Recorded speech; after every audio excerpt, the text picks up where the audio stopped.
So hello and welcome to the VMC classes. बच्चों, हम लोग आज बायोलॉजी का सबसे इंपॉर्टेंट चैप्टर काबू में करने जा रहे हैं। सो this is me Megha Raghav, मैं आपकी जूलॉजी टीचर और मैं आपको रूबरू कराऊंगी एक एक concept of 10th standard of biology, जिसमें मेरा पार्ट जूलॉजी का आपके साथ रहेगा। सो स्टूडेंट्स, आपको पता है कि 10th क्लास में कितना ज्यादा इंपॉर्टेंट होता है बेसिक्स को ग्रैब करना। एंड नॉट ओनली बेसिक्स, आपको उसके थियोरेटिकल नॉलेज, प्रैक्टिकल नॉलेज जितनी भी रिक्वायर्ड होनी चाहिए। फॉर एग्जाम्पल, आप फिजिक्स कर रहे हैं तो आपको प्रैक्टिकल नॉलेज होनी चाहिए, है ना, how the instruments work. But अगर मैं बायोलॉजी की बात करूं तो जो भी चैप्टर्स आपके सामने आते हैं उसकी theoretical knowledge is very important.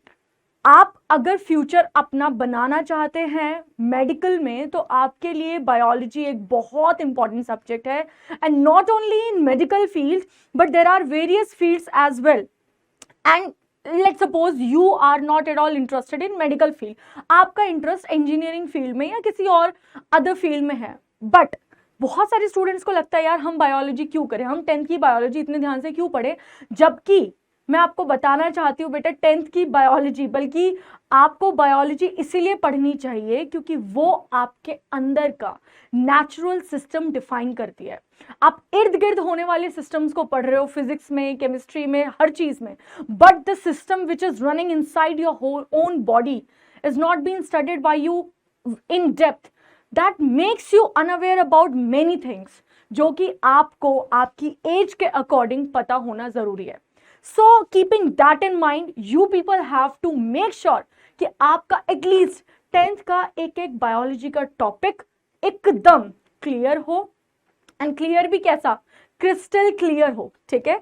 इसके अलावा बेटा मैं आपको बताने जा रही हूँ कि आपकी जो बायोलॉजी, मैं अगर एक शब्द लिख दूँ बायोलॉजी, तो बायो का मतलब क्या होता है, लॉजी का मतलब स्टडी, है ना।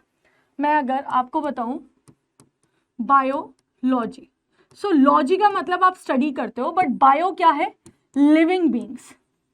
और क्या आप लिविंग हो या नॉन लिविंग, क्या आप लिविंग हो या non living, definitely you are living beings and even plants are living beings. So आप जब भी लिविंग बींग्स की बात करो आप बायोलॉजी को याद करते हो, ठीक है। सो बेटा आपको बायोलॉजी समझाने के लिए सबसे पहले मैं आपको बताना चाहती हूँ कि आप जब 10th का टॉपिक उठाते हैं या 10th की बुक उठाते हैं तो आप वहां पे देखते हैं बहुत सारे चैप्टर्स हैं जैसे, लेकिन सबसे इंपॉर्टेंट चैप्टर आपका जो मेन चैप्टर है जिससे बाकी सारी चीजें कोरिलेट हो रही हैं या आगे जाके फ्यूचर में कोरिलेट होंगी, if you are taking medical in your future, that is life processes. Yes बेटा, you heard me very right.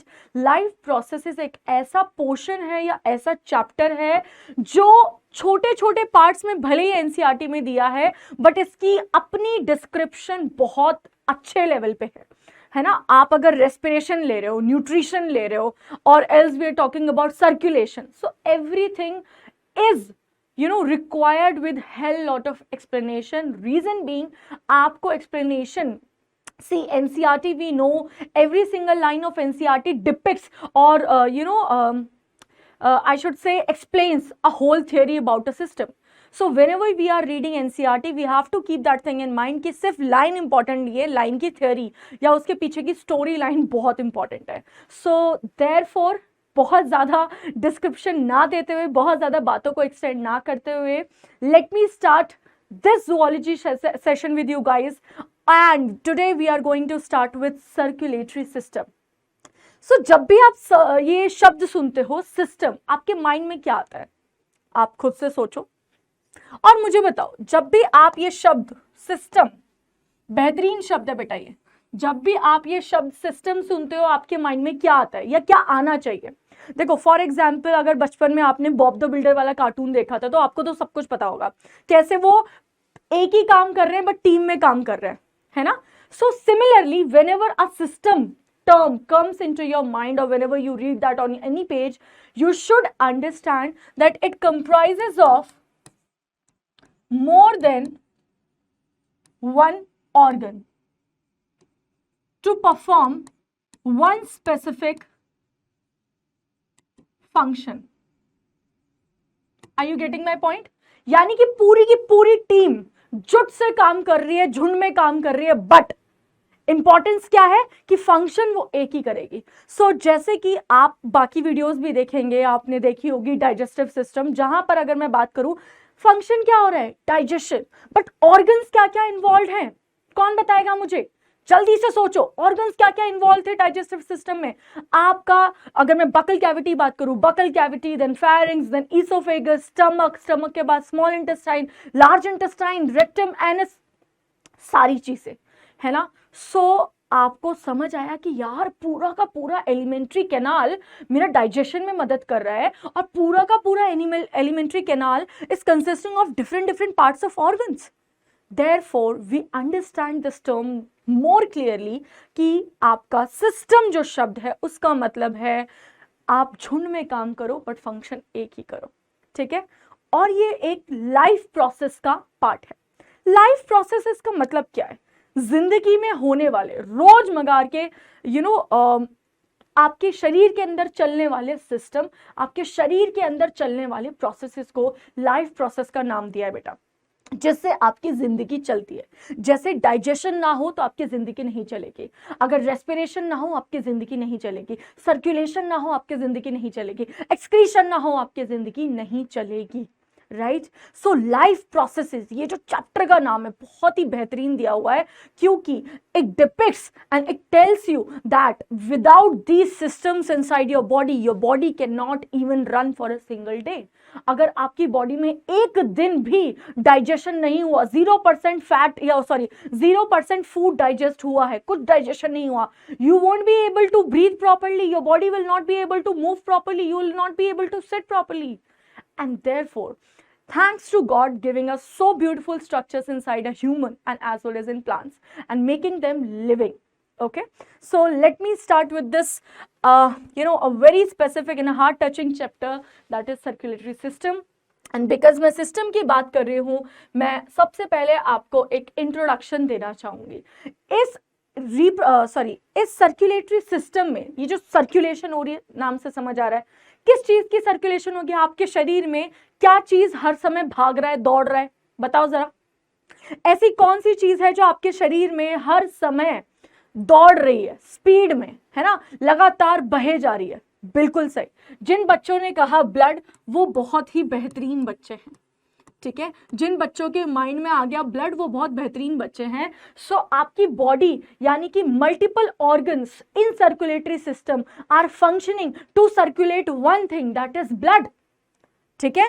और ब्लड में घुली हुई है सारी चीजें बेटा, ब्लड ही है जिसमें घुला हुआ है सारा सामान। अगर मैं बोलूं इसमें अच्छी चीजें भी हैं और इसमें बेकार चीजें भी हैं, जैसे मैं बोलूं ऑक्सीजन घुली हुई है, फिर कार्बन डाइऑक्साइड वहीं घुलेगी, फिर आपका खाना वहीं जाएगा, फिर आप जो मेडिसिन, जिनको ड्रग्स बोल देते हैं, वो वहीं जा रही हैं, ठीक है। उसके बाद जितना भी वेस्ट आपकी बॉडी में बचा है वो भी आपके ब्लड में है, यानी almost everything is dissolved and is carried within the body along with the blood. So आपकी बॉडी में जो ब्लड है वो एक ऐसी एकमात्र ट्रेन है जो हर पैसेंजर को अपने अंदर बिठाकर उसके फुल स्टॉप पे या फिर उसके प्लेटफॉर्म पे उसे जाके छोड़ती है। And we will correlate with that diagram as well, जो मेरा बहुत फेवरेट डायग्राम है, मैं बच्चों को समझाती हूँ। बट उससे पहले इस सर्कुलेशन की जरूरत क्या पड़ी, क्या आपके शरीर में ऐसा था कि सर्कुलेशन होने की जरूरत पड़ गई? तो सबसे पहले कुछ लाइनें हैं, मैं पहले रीड करूंगी तब उसके बाद आपको समझाती हूँ। The circulatory system is responsible for transporting materials, very important. अभी एक एक लाइन आप खुद ही बताएंगे बेटा, ट्रांसपोर्टिंग मटीरियल्स, ठीक है, transporting materials.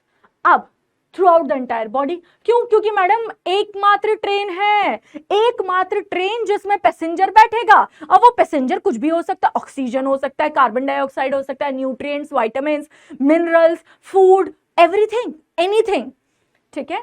So it transports nutrient, water, oxygen to your billions of the body cells and carries away waste। भाई वो प्लेटफॉर्म से, फॉर एग्जाम्पल एक प्लेटफॉर्म पे वेस्ट पड़ा है, अब वो वेस्ट को उठा के शरीर के बाहर भी फेंक सकता है। और क्या वो खुद फेंकेगा या किसी और की मदद से, वो हम कोरिलेट करेंगे इस पूरे सेशन में। और वेस्ट क्या है आपके शरीर में? कार्बन डाइऑक्साइड है जो आपके सेल्स प्रोड्यूस कर रहे हैं, है ना। आपका एक सेल है वो ऑक्सीजन लेता है, बदले में कार्बन डाइऑक्साइड देता है। ये तो आपको बचपन से पता है, 6th या 7th क्लास में इंट्रोड्यूस कर देते हैं ये चीज तो। And it's an amazing highway that travels through the body that travels through your entire body, connecting all your body cells। बेटा इकलौती ऐसी ट्रेन या इकलौता ऐसा हाईवे जो हर जगह हर गली को कनेक्ट कर रहा है। हाईवे पता है ना, यानी हर गली इससे आके कनेक्ट कर रही है। क्यों? क्योंकि ये इकलौती ऐसी ट्रेन है जो हर जगह बहती जा रही है, चलती जा रही है। समझ आ रहा है यहाँ तक? बिल्कुल कुछ भी नहीं है, कुछ भी ऐसा मैंने बहुत ज्यादा आपको नहीं बताया, बहुत बेसिक है, ठीक है। अब आगे चलते हैं, धैर्यता के साथ सुनेंगे। Wow, organs involve. मैम आप क्यों नहीं पूछ रही हो कि जब आप सिस्टम पढ़ा रही हो तो आप हमसे क्यों नहीं पूछ रही हो कि कौन कौन से ऑर्गन्स इन्वॉल्व हैं? तो बेटा अब मैंने पूछ लिया, tell me what all organs are part of circulatory system. दिमाग लगाओगे, दिमाग लगाओ सबसे पहले। मैम सर्कुलेशन होना है, सर्कुलेशन होने के लिए किस चीज का सर्कुलेशन होना है? मान लो पानी, न्यूट्रिएंट्स, फूड, इन सब का। तो ये सब हो गए पैसेंजर, है ना। अभी किस में बैठेंगे? किस में बैठेंगे? ट्रेन में बैठेंगे। तो क्या जरूरी है? ट्रेन। तो ट्रेन मतलब ब्लड वेसल। तो सबसे पहले यहां पे लिख लेते हैं, ये क्या है? मान लो ब्लड वेसल। चलो भाई, एक ऑर्गन हो गया। अब उस ट्रेन को धक्का कौन देगा? पुश कौन करेगा? उस ट्रेन को पुश करेगा कौन? आपका पंपिंग ऑर्गन। पंपिंग ऑर्गन जिसको क्या बोल रहे हैं? हार्ट। क्या बोल रहे हैं? हार्ट, ठीक है। उसके बाद वो प्लेटफॉर्म पे पहुंच गई, ठीक है आपकी। अच्छा मैंने क्या लिखा है यहाँ पे, एक जरा देंगे, मैंने यहाँ पे शायद ब्लड वेसल लिख दिया है। ब्लड वेसल्स यहाँ पे हैं, ब्लड वेसल्स, ठीक है। यहाँ पे एक होगी इस तरीके से, ये डायग्राम को मैं कंप्लीट कर रही हूँ, और एक इस तरीके से यहाँ पे। देख पा रहे हो बेटा? देख पा रहे हो? ये डायग्राम अब कंप्लीट हुआ है, ठीक है। सो अभी मैं जस्ट फॉर द सेक, आपको नहीं पता आर्टरी क्या है तो डरो मत, आपको नहीं पता है वेन क्या है तो डरो मत, और अगर आपको नहीं पता कि कैपिलरीज क्या है तो भी डरो मत। सब कुछ बहुत अच्छे से बताऊंगी, बट मुझे ये समझ आ रहा है कि मेरा एक पर्टिकुलर ऑर्गन यानी कि ऑर्गेनल वाला पार्ट क्या है, वो ब्लड वेसल्स भी है। सो एक हो गया हार्ट। मैं थोड़ा बादल बनाने की कोशिश करती हूँ ना, बादल बड़े पसंद है मुझे, क्यों? हाईलाइट हो जाती हैं चीजें। और उसके बाद फिर एक बचा है हमारा क्या? ब्लड के सेल्स, ठीक है, ब्लड के सेल्स। सो यानी कि खुद ब्लड, क्योंकि क्या बह रहा है? आप ब्लड के सेल्स लिखो या फिर मैं ब्लड ही लिख देती हूँ, ज्यादा सही रहेगा, क्योंकि बहना किसको है? ब्लड को बहना है। तो जिस चीज को बहना है ब्लड, किस में बहना है? वो ट्रेन का नाम, मतलब ट्रेन का नाम ब्लड वेसल, और कौन धक्का मार रहा है उस ट्रेन को? हार्ट, ठीक है। बात समझ आ गई? सो अगर मेरे पास, चलो यहां पर थोड़ी सी जगह इधर की तरफ लेकर थोड़ा सा समझते हैं इस चीज को, ठीक है। जरा ध्यान से सुनेंगे। फॉर एग्जाम्पल आ जाओ, मैं आपको कह रही हूं ये क्या है? ये क्या है? ये एक इंजन है, और इंजन ने धक्का किसको मारा? एक रेलगाड़ी को धक्का मारा। ऐसी ही अलग अलग तरीके की रेलगाड़ी हो सकती हैं, बिल्कुल हो सकती हैं, ठीक है। और ये रेलगाड़ी आगे जाके कहां पहुंचेगी, है ना, यहाँ पे ये रेलगाड़ी बना देते हैं। ये रेलगाड़ी आगे जाके कहां पहुंच रही है बेटा? ये पहुंचेगी प्लेटफॉर्म पे। ये रहा प्लेटफॉर्म, ठीक है। सो बढ़िया से लेबलिंग कर देते हैं। सो ये क्या है? ये है इंजन, ठीक है। इसको थोड़ा सा इंजन जैसा कोई भी लुक। ये क्या है? प्लेटफॉर्म। और ये क्या है? ट्रेन है। ये ट्रेन, ये ट्रेन अलग अलग तरीके की हो सकती है, डिपेंडिंग कि पैसेंजर कौन सा बिठाना है, कैसा बिठाना है, वो होगा। अब बात करते हैं पैसेंजर्स की। आ जाओ भाई, यहाँ पे कुछ सीट्स होंगी अलग अलग जहां पैसेंजर बैठ रहे हैं। सो पैसेंजर कौन सा हो सकता है? ऑक्सीजन हो सकता है। मैं अभी क्या कर रही हूं, मैं आपको समझाने के लिए सारे पैसेंजर, सारे तरीके के पैसेंजर एक ही ट्रेन में बिठा रही हूं, बट आपको ये पता होना चाहिए कि हर अलग पैसेंजर, जैसे फॉर एग्जाम्पल जिसको मुंबई जाना है वो मुंबई की ट्रेन पकड़ेगा, है ना, क्योंकि उसका प्लेटफॉर्म मुंबई के लिए, जिसको दिल्ली जाना वो दिल्ली की ट्रेन पकड़ेगा क्योंकि उसका प्लेटफॉर्म दिल्ली है। तो different train for different cells, ठीक है। तो अलग अलग टाइप की चीजें अलग अलग ट्रेन पकड़ेंगी, अलग अलग वैसे, बट मैं सबको समझाने के लिए एक ही ट्रेन में बिठा रही हूं कि पैसेंजर्स क्या हो सकते हैं, ऑक्सीजन, कार्बन डाइऑक्साइड, विटामिन, है ना, उसके बाद मिनरल, फूड, ये सारे क्या हो सकते हैं, these all are passengers. Photo बहुत बड़ी तो नहीं है बट समझ आ रही होगी बेटा। This is a correlation of circulatory system with a train and engine वाला सिस्टम। सो इंजन धक्का मारेगा, ट्रेन आगे जाएगी, ट्रेन में क्या है, खून, खून बेसिकली ब्लड, ब्लड क्या है, blood is equals to passenger. तो मैं लिख दूं what is equals to what, what is equals to what लिखवाने में मेरी मदद करोगे जरा, देखो, engine is equals to heart, very good, passengers is equals to blood, क्योंकि ब्लड में ही सारी चीजें घुली हुई हैं, है ना, passenger is equals to blood, oxygen में भी मतलब ब्लड में आपकी बहुत सारी चीजें घुली हुई हैं, तो पैसेंजर्स को आप अभी फिलहाल के लिए ब्लड मानो, उसी में सारी चीजें हैं।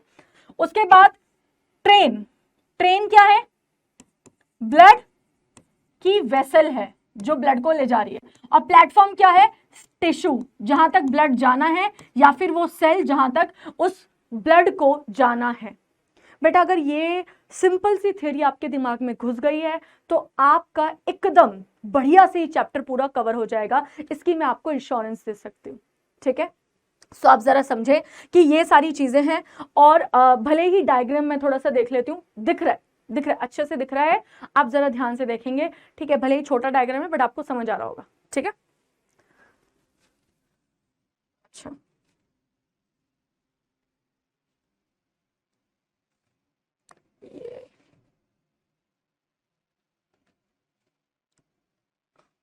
चलो ठीक है, इतना ही दिख रहा है, वो इतना ही दिखेगा, कोई बात नहीं। चलो अब बात करते हैं, सबसे पहले मैम आपने मुझे बहुत अच्छे से बता दिया कि मेरे सर्कुलेटरी सिस्टम में कौन कौन से ऑर्गन्स इंपॉर्टेंट रोल प्ले करने वाले हैं, ठीक है। मैम आप जो ये ऑर्गन्स है इनके साथ साथ आप मुझे बता दो कि इनकी डिटेल्स क्या है, तो हम वही डिटेल्स कर रहे हैं, ठीक है। सबसे पहले है हार्ट, आवर पंप, पंप लिख दूं या इंजन लिख दूं, बात एक ही है, समझ आ रही है। सो सबसे पहले हम देख लेते हैं कि हार्ट है क्या, किस चीज से बना हुआ है ना, कैसा है।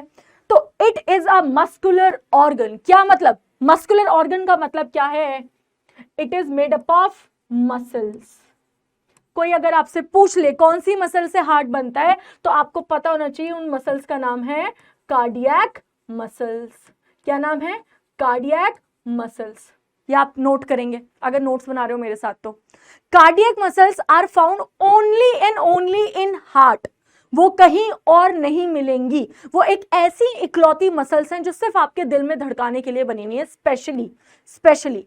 आपको लगता है कि क्या वो ये मसल्स वॉलंटरी होंगी या इनवॉलंटरी, जल्दी से बता दो कैसी होंगी ये मसल्स। इन मसल्स के बारे में डिटेल लिख रहे हैं, कैसी होंगी ये मसल्स, दीज मसल्स आर, ये ना मैं इसकी फोटो भी बना देती हूँ थोड़ी सी, ये कुछ इस तरीके से होती है, ठीक है,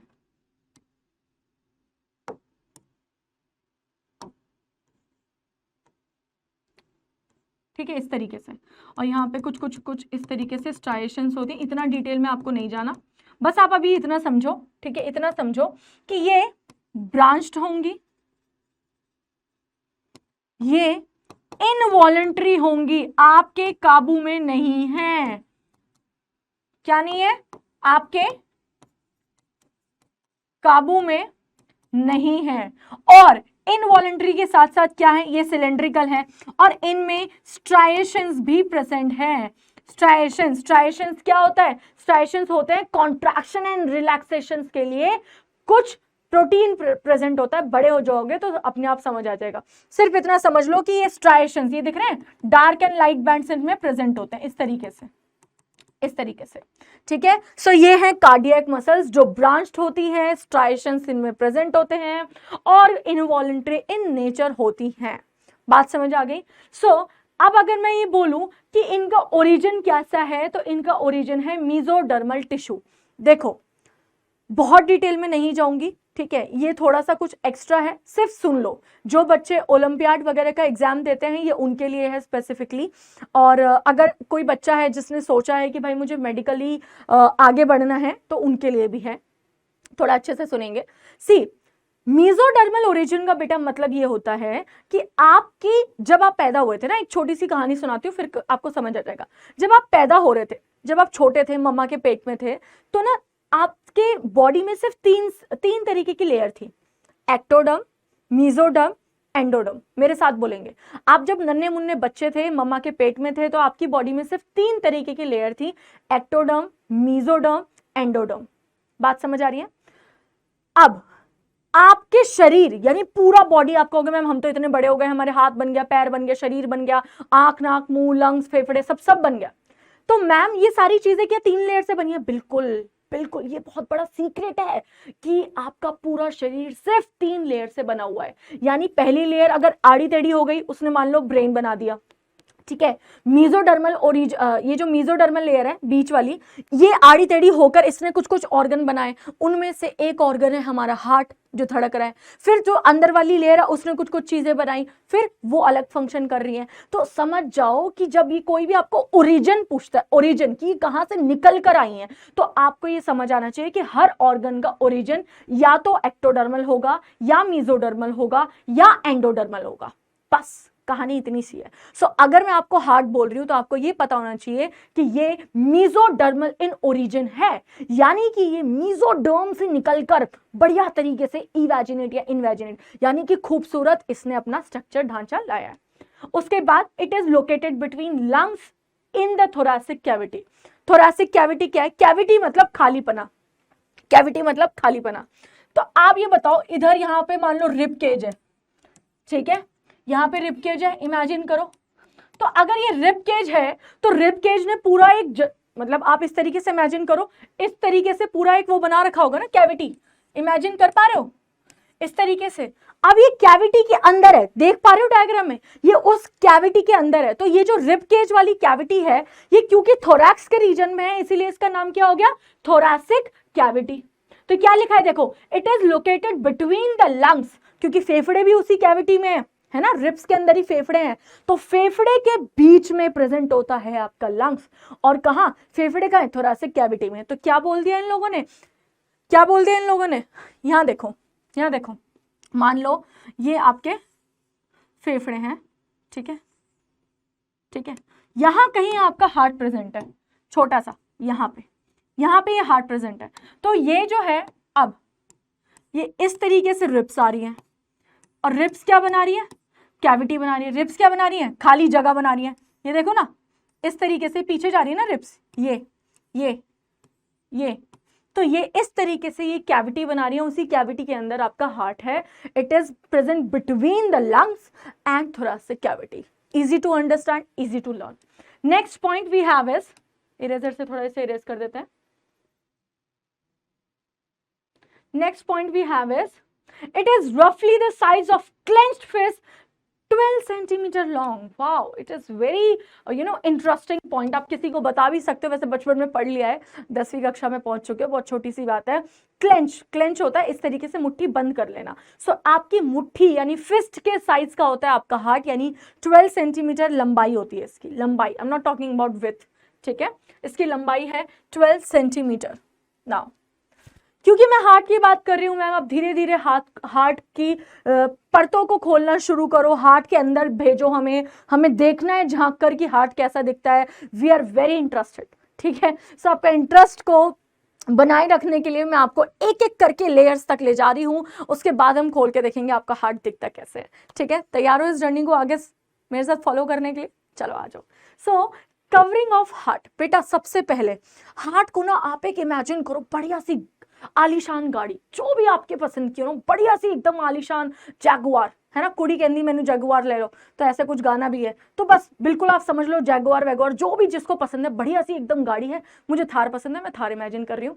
अब उस गाड़ी के ऊपर आप कवर डालोगे, सबसे पहले आप एकदम बढ़िया सा कवर डाल के रखोगे, ठीक है।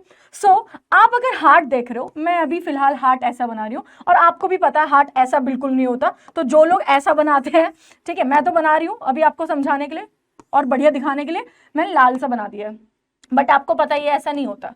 सो इस हार्ट को मैं कवर कर रही हूँ एक लेयर से, ये सफेद कलर की लेयर दिख रही है, ये लेयर है।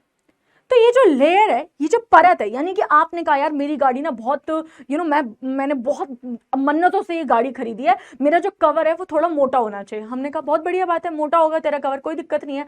अब आपके कवर में 3 लेयर्स हैं। क्या है? 3 लेयर्स हैं। सो वो 3 लेयर कौन कौन सी हैं बच्चों? Pericardium, myocardium, endocardium. यानी ये जो लेयर है हार्ट के बाहर की सबसे आउटर मोस्ट लेयर है पेरी। पेरी का मतलब होता है पेरीफेरी, पेरीफेरी का मतलब टुवर्ड्स द कॉर्नर। तो पेरिकार्डियम। देखो एक बात समझो, एक बात समझो, जिंदगी में कभी भी आपके पास शब्दों की दिक्कत आए ना, शब्दों को तोड़ दो। पेरी का मतलब पेरीफेरी, कार्डियम का मतलब हार्ट के बाहर। तो हार्ट के पेरीफेरी में सबसे बाहर की लेयर क्या है? पेरिकार्डियम। अब ये जो पेरिकार्डियम है, मैंने क्या बोला, ये 3 लेयर से बनी हुई है, तो एक पीली कलर की बना देती हूं, ठीक है।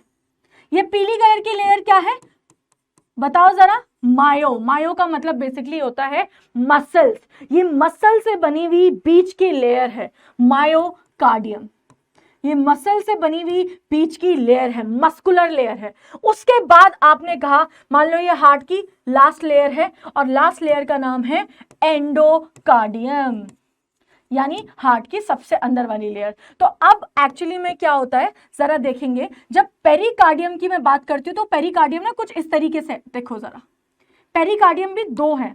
मतलब जो आउटर मोस्ट लेयर है वो ऐसी है, जरा मेरी उंगलियों को देखेंगे, मतलब आपकी लेयर्स ना कुछ ये है, ये, ठीक है, इस तरीके से लेयर है।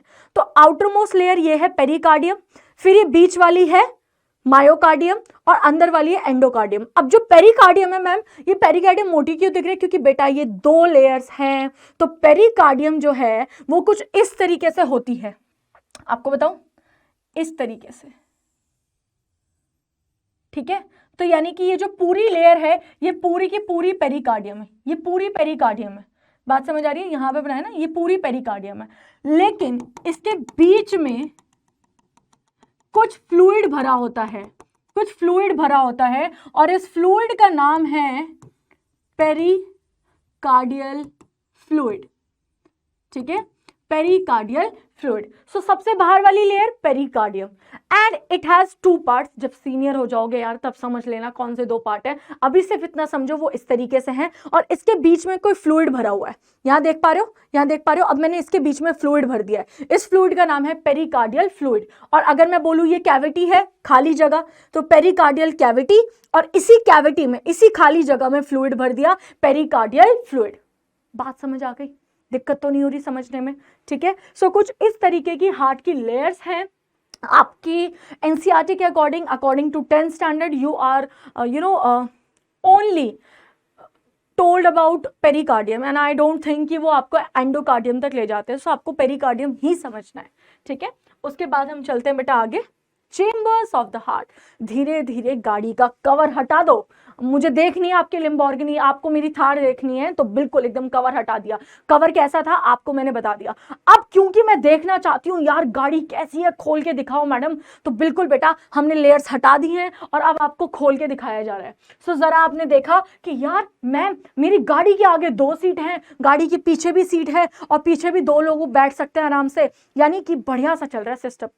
मैंने कहा ठीक है, हार्ट को भी ऐसे कंपेयर कर लेते हैं बढ़िया तरीके से। सो आप अगर देखोगे यहाँ पे आपको शब्द दिख रहा है, दिख रहा होगा आपको, ये है राइट आर्ट्रियम। मैं फिर से लिख दूंगी, कोई दिक्कत नहीं है। यानी जो चेम्बर्स होते हैं वो 4 चेम्बर्स हैं। कितने हैं? 4। 4 chambers of heart, 4 chambers of heart, जिसमें कि अगर आप देखोगे सो 2 अपर चेम्बर्स होते हैं, 2 are upper and 2 are lower chambers.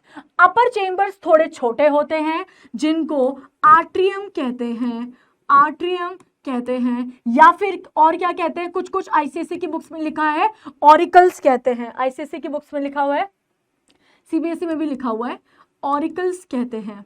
और 2 लोअर चेम्बर्स होते हैं, लोअर चेम्बर्स का नाम क्या है? वेंट्रिकल्स। क्या है? वेंट्रिकल्स। सो ये कुछ चेम्बर्स के नाम हैं, और आपको पता होना चाहिए कि जो अपर चेम्बर्स हैं ये स्मॉल होते हैं, ये स्मॉल है और लोअर चेम्बर्स जो है वो थोड़े लार्ज चेम्बर्स होते हैं।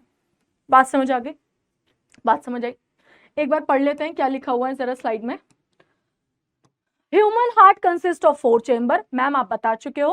राइट एंड लेफ्ट आर्टरिया, अच्छा 2 अपर चेम्बर्स, बिल्कुल सही, एक राइट में होगा एक लेफ्ट में होगा, और चेम्बर्स को क्या बोल रहे हैं ये आर्टरिया। और मैंने आपको क्या बताया, आर्ट्रियम भी मतलब आर्टरिया भी बोल सकते हो और ऑरिकल्स भी बोल सकते हो। ये थोड़े छोटे है ना, छोटे छोटे कमरे होंगे, आगे की सीट छोटी होती है, सबको पता है कि नहीं पता है ना, गाड़ी की आगे की सीट छोटी होती है। अब आप बोलोगे मैम लैम्बोर्गिनी में तो 2 ही सीट होती है, या जो भी शायद पॉश होती है जो भी होती है उसमें सिर्फ 2 ही सीट होती है। अरे ठीक है यार, वैगनार इमेजिन कर लो, नहीं हो रही तो वैगनार इमेजिन कर लो, हमें तो पढ़ना है, ठीक है। सो राइट एंड लेफ्ट आर्टरिया जो है वो छोटे चेम्बर्स होते हैं, और जो नीचे के चेम्बर्स होते हैं, पीछे की सीट बड़ी सी होती है, ठीक है, 2 लोग आराम से बैठ सकते हैं, डिस्ट्रीब्यूशन देखा जाए उसका तो नीचे के चेम्बर्स लार्ज होते हैं।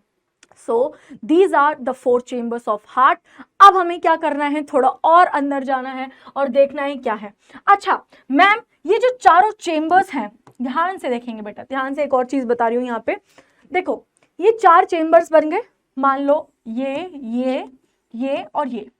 इन चेम्बर्स में खून बहना है, ठीक है, ब्लड बहना है। तो जरा इस तरीके से मान लो, यहां से ये बह रहा है, यहां से ये बह रहा है। तो ऐसा क्या है कि इनमें मिक्सिंग नहीं हो रही, मतलब एक जगह ऑक्सीजनेटेड खून बह रहा है, मान लो यहाँ पे ऑक्सीजनेटेड बह रहा है और यहाँ पे डीऑक्सीजनेटेड बह रहा है, एक ऑक्सीजन वाला ब्लड, एक बिना ऑक्सीजन या फिर कम ऑक्सीजन वाला ब्लड। तो अगर मिक्स हो गया तो दिक्कत नहीं हो जाएगी। तो मिक्सिंग को बचाने के लिए इनके बीच में एक लेयर होती है, मिक्सिंग को बचाने के लिए इनके बीच में एक डिवाइडिंग लाइन होती है, उस डिवाइडिंग लाइन का नाम होता है सेप्टम। क्या नाम होता है? सेप्टम। मेरे साथ बोलेंगे, क्या नाम होता है? सेप्टम। तो वो सेप्टम मैं आपको यहां दिखाना चाह रही हूं बेटा, यहां देखो, ये देख पा रहे हो, ये एक डिवाइडिंग वॉल है दोनों के बीच में जो इस तरीके से है, ठीक है। तो ये क्या काम करती है, यानी कि एक साइड को, यानी कि इधर देखो जरा मेरे साथ,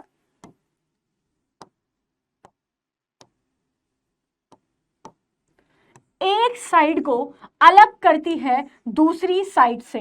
यानी अगर इधर डीऑक्सीजनेटेड बह रहा है और इधर ऑक्सीजनेटेड बह रहा है तो दोनों के ब्लड मिक्स ना हो जाए, इसीलिए इधर की साइड और इधर की साइड के बीच में एक डिवाइडर लगा दिया है, और उस डिवाइडर का नाम है सेप्टम। ये भी एक मस्कुलर लेयर होती है, ज्यादा दिमाग लगाने की जरूरत नहीं है।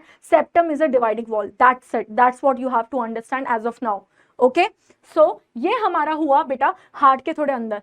अब मैम हार्ट के अंदर और क्या क्या मिल रहा है जरा मुझे बताओ।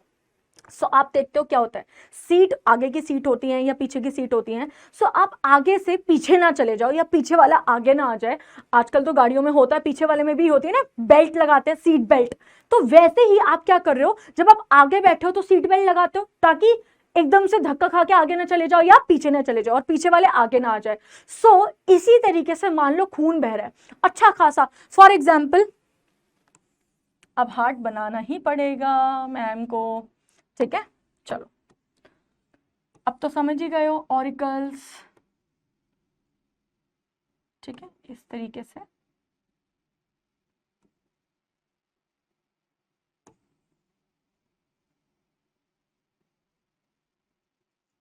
ये थोड़ा सा अलग बन गया, ये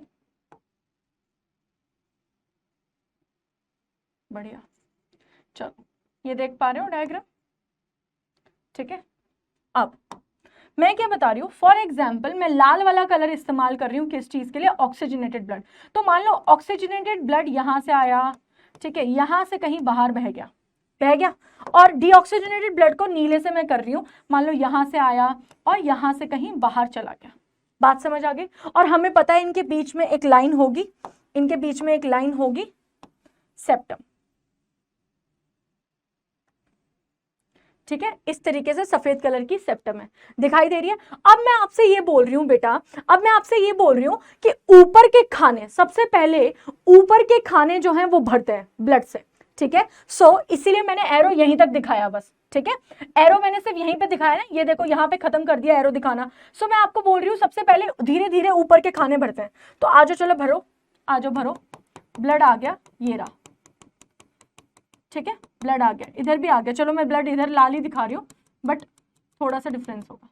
ऊपर के खाने भर गए, अब खाने बिना भरे ही सारा ब्लड नीचे चला जाएगा तो दिक्कत वाली बात है ना, पहले ऊपर भरने दो भाई साहब आराम से, तो ताकि ऊपर के खाने आराम से भरे रहें, टाइम ले, है ना, ऐसा ना हो कि नीचे चला जाए, फ्लो है ना, मैंने क्या बोला था, पीछे वाला पैसेंजर आगे ना चले जाए, तो ब्लड ऊपर अगर भर रहा है तो नीचे ना चला जाए, इसीलिए वहां पे होना चाहिए दरवाजा, क्या होना चाहिए, दरवाजा, यानी कि कुछ ऐसी चीज जो मतलब आपने देखा होगा टैप में इस तरीके से, है ना, फिजिक्स वाले बच्चों तो पता ही होगा, इस तरीके से लगा होता है, इसको बोलते हैं वॉल्व, ऐसे बंद कर देते हो तो ये अंदर की तरफ चला जाता है और पानी को, भाव को रोक देता है। सो यही मैं आपको समझा रही हूं कि ये भी वॉल्व है। वॉल्व क्या काम कर रही है आपका, ये वॉल्व क्या काम कर रही है, ये बेसिकली आपके बैक फ्लो को, या फिर आप कह सकते हो कि अगर ब्लड को जहां नहीं जाना चाहिए वहां उसको रोकती है। यानी कि जरा पढ़े, वॉल्व आर द फ्लैप्स, ये फ्लैप्स हैं, दरवाजा है, और फाइब्रस टिश्यू की है, located in the cardiac chambers, cardiac chamber दिख रहे हैं, अपर चेंबर्स एंड लोअर चेंबर्स, ये क्या है अपर चेंबर्स, ये क्या है लोअर चेंबर्स, ठीक है। सो डायग्राम को खराब नहीं करेंगे। दे ensure the blood flows in a single direction, यानी कि अब देखो, अब इसको बहुत अच्छे से समझो।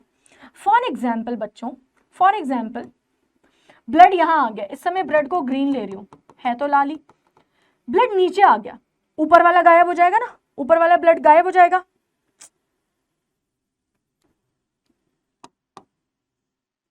ये देखो, अब आप बोलोगे मैम आपने तो चेंबर भी गायब कर दिया, कोई दिक्कत नहीं, बनाएंगे ना उसको ये इस तरीके से,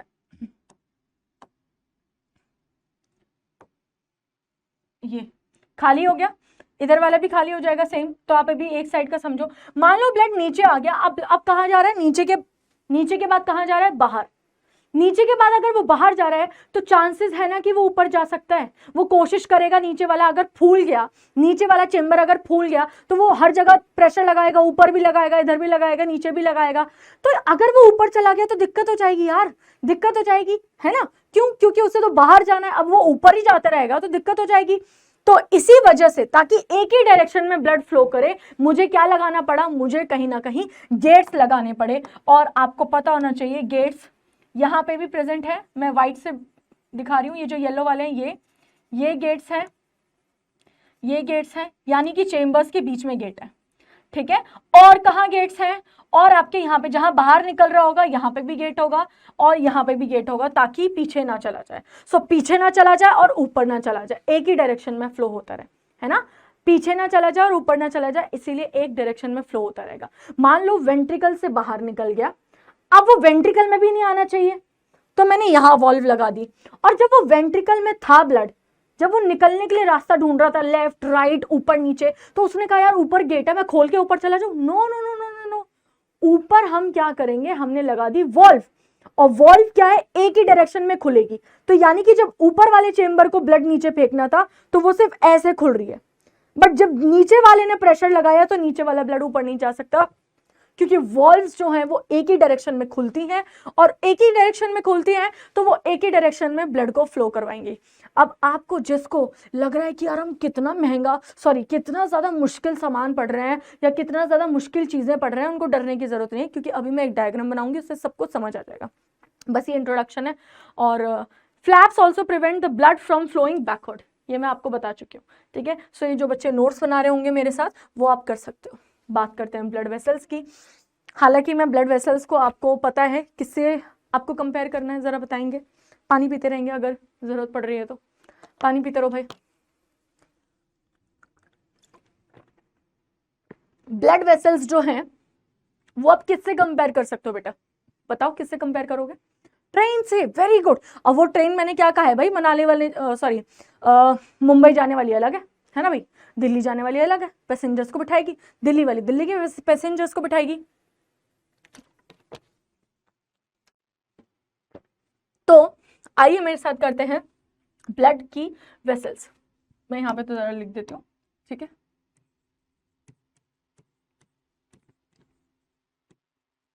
blood vessels are majorly of 3 types, ठीक है, are majorly of 3 types, arteries, veins,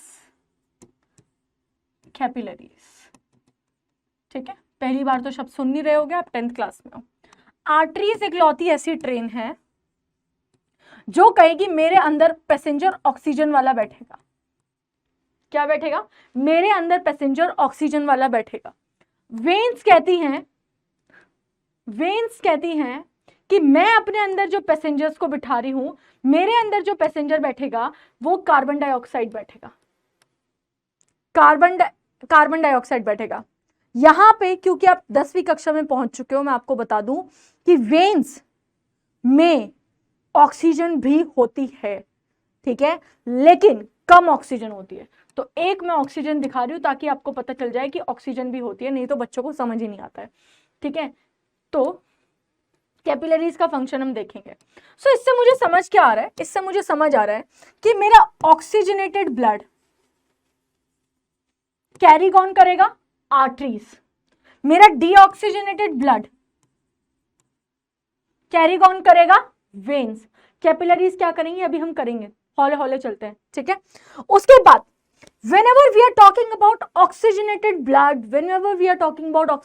blood, we have to keep our focus towards कि ऑक्सीजन बैठा हुआ है तो उसे कहां जाना होगा? कहां जाना होगा? टिश्यूज के पास। कहां पे? Towards the tissue. तो भाई साहब इसको भेजो, ये जाएगा, ज्यादा डार्क पेन हो गया, टिश्यूज के पास। भाई साहब तू जाओ टिश्यूज के पास। और ये जो वेन्स है ये कहां से निकल रही होंगी, ये कहां से आ रही होंगी, ये कहां जा रही होंगी? बेटा टिश्यूज ने ऑक्सीजन जब ली तो कार्बन डाइऑक्साइड दी, तो जब दी तो कौन सी ट्रेन थी? वेन्स। तो टिश्यूज से आने वाली वेन्स, आने वाली ब्लड वेसल क्या है? क्या है? वेन्स। और टिश्यूज तक जाने वाली कौन सी है? आर्टरीज। टिश्यूज तक जाने वाली कौन सी है? आर्टरीज। बात समझ आ गई? किस किस को दिक्कत आ रही है? मुझे लगता है ऑलमोस्ट समझ आ गई होगी, ठीक है। सो यहां पर हमें समझना है arteries carry oxygenated blood and veins carry deoxygenated blood, and deoxygenated blood doesn't means that it is not having oxygen, it only means it is having less, very less percentage of, या partial pressure of oxygen उसमें कम होता है। समझ गए? ठीक है, आगे चलें। अच्छा, आगे चलने से पहले मैं ये डायग्राम पे थोड़ा दिमाग लगाना चाहती हूँ आपके साथ, ठीक है भाई। वेन है, आर्टरी है, बीच में ये जाला देख लो, अभी फोटो देख लो क्योंकि रिलेट करवाऊंगी। ये जो फोटो है ये है आपकी कैपिलरीज की। अब यहां पे आ जाओ, यहां पे आ जाओ। ओके, सबसे पहले मैं आपको ये बताना चाहती हूँ, इसके बाद पहले एक बार मुझे देखने दो, ठीक है।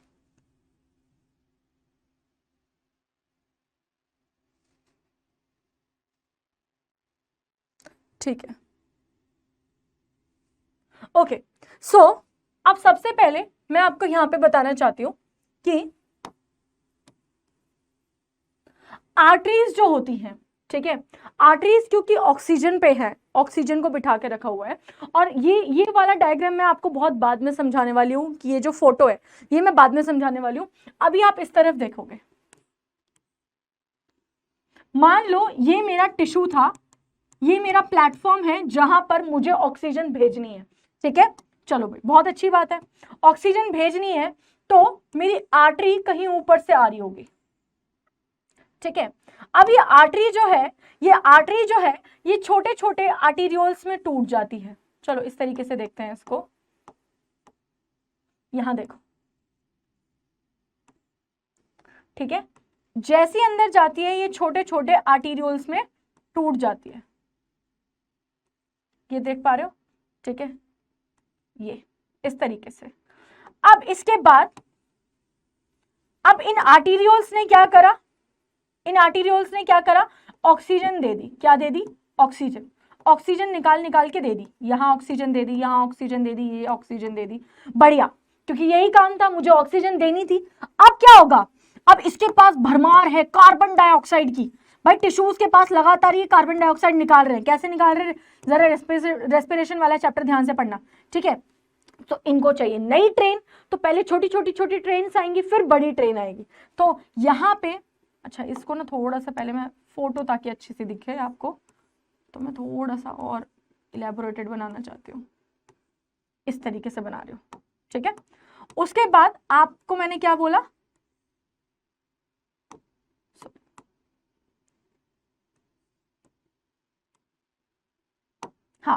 सो अब छोटी छोटी ट्रेन इधर से भी आएंगी, नई ट्रेन शुरू हो जाएंगी, हाँ या ना, नई ट्रेन शुरू हो जाएंगे। क्यों? क्योंकि ऑक्सीजन वाली तो ट्रेन खत्म हो गई ना, ऑक्सीजन वाली का काम खत्म हो गया। अब एक ट्रेन को आना पड़ेगा कार्बन डाइऑक्साइड, पहले तो छोटी छोटी ट्रेन आएंगी, फिर वो बड़ी ट्रेन तक पहुंचाएंगी।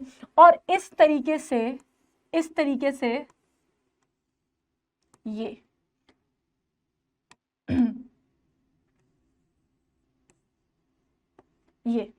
क्या आपको समझ आया ये डायग्राम बेटा? ये आपको डायग्राम समझ आया? ठीक है। सो ये है मेरी वेन, और वेन अंदर जाके टूट जाती है वेन्यूल्स में। ये है मेरी आर्टरी, और ये टूट जाती है आर्टेरियोल्स में। और ये है मेरा टिश्यू, जिसके अंदर एक जाला बन चुका है, जंक्शन बन चुका है, जहां पे एक जगह आर्टरी आ रही है, एक जगह वेन आ रही है। बात समझ आ रही है? एक जगह आर्टरी आ रही है, एक जगह वेन आ रही है, और इस जंक्शन को बोलते हैं, इस जाले को बोलते हैं कैपिलरीज।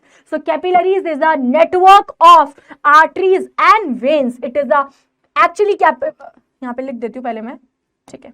सो ये क्या है? ये है कैपिलरीज, दिख रहा है? ठीक है, ये क्या है? कैपिलरीज। सो यही, अब मैं पीछे चलती हूँ इस डायग्राम की तरफ, आपको बहुत अच्छे से ये डायग्राम अब समझ आएगा। वेन टूटती है वेन्यूल्स में, आर्टरी टूटती है आर्टेरियोल्स में, और ये जाला जो है पूरा का पूरा, इसको बोलते हैं कैपिलरीज, इसको बोलते हैं कैपिलरीज। सो अगर ऑक्सीजन जा रही है या कार्बन डाइऑक्साइड आ रही है, अब दोबारा देखेंगे इस डायग्राम को जो मैंने बनाया था, इधर देखो, ऑक्सीजन जा रही है या कार्बन डाइऑक्साइड आ रही है, तो क्या वो आर्टरी में जा रही है या आर्टेरियोल में जा रही है, वेन में जा रही है या वेन्यूल में जा रही है? अब आप कहोगे मैम आर्टेरियोल में और वेन्यूल में, तो ये आर्टेरियोल और वेन्यूल्स क्या बना रहे हैं? ये बना रहे हैं capillaries. And therefore we can conclude one line which is given here, arterioles and venules branches out into smaller thinner blood vessels known as capillary। ठीक है भाई साहब, they allow the exchange of gases of other material, यानी exchange of material यहां हो रहा है भाई साहब। हम तो ये कह रहे थे कि आर्टरीज हमें ऑक्सीजन दे रही है, आर्टरी सिर्फ बाहर तक पहुंचा रही है। जैसे फॉर एग्जांपल आपका प्लेटफॉर्म आपका घर है, आपको बड़ी ट्रेन ने कहां छोड़ा है? आपको बड़ी ट्रेन ने मेन प्लेटफॉर्म, फॉर एग्जांपल कोई गाजियाबाद रहता है तो गाजियाबाद छोड़ा है, बट गाजियाबाद में आपका घर कहीं पर्टिकुलर जगह पे होगा, तो आपको छोटी ट्रेन, रिक्शा मान लो, चलो छोटी ट्रेन कहां ले जाएगी? आपके एग्जैक्ट लोकेशन। यानी एग्जैक्ट लोकेशन क्या है? हमारा टिश्यू है बेटा, टिश्यू। तो हमें समझ आ जाएगा, they allow the exchange of gases. असली आपको किसने पहुंचाया है? उस रिक्शे ने पहुंचाया है। सो असलियत में एक्सचेंज ऑफ गैसेस कहां हुआ है? ऑक्सीजन का आदान प्रदान, या ऑक्सीजन एंड कार्बन डाइऑक्साइड का, कैपिलरीज। वेरी इंपॉर्टेंट, ये बहुत लोगों को समझ नहीं आता बेटा, इसीलिए फोकस करके समझा रही हूं। उसके बाद they act as a connection between arteries and veins. बहुत ईजी है, बहुत ईजी है, ठीक है, एक बार समझ लिया उसके बाद सब कुछ इजी है। अब बात करते हैं वेन्स और आर्टरीज की। Arteries blood flow with a high pressure, क्यों मैं बताऊंगी, और इसमें डीऑक्सीजनेटेड ब्लड फ्लो करता है, ये तो आपको पता ही है। आगे आ जाओ। ये एक्चुअली में देखा जाए तो टाइप ऑफ सर्कुलेशन भी आप कह सकते हो, ठीक है। टाइप ऑफ सर्कुलेशन में ओपन एंड क्लोज्ड आता है, जब आप बड़े हो जाओगे तो थोड़ा अच्छे से समझोगे, बट ये पैराग्राफ कुछ आपकी बुक में दिया हुआ था तो उसके अकॉर्डिंग है, सॉरी, तो यहाँ पर ये रहा, ठीक है। चलो सर्कुलेशन कर रहे हैं। मैं ना एक काम करना चाहती हूँ, अच्छा दिखेगा तो ठीक है, जरा 1 मिनट दोगे मुझे? इस टॉपिक को हटाकर यहाँ आ जाओ, सॉरी।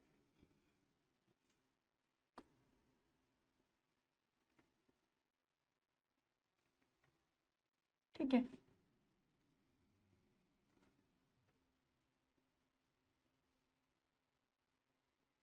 अब सही है, अब सही है, आ जाओ, समझते हैं।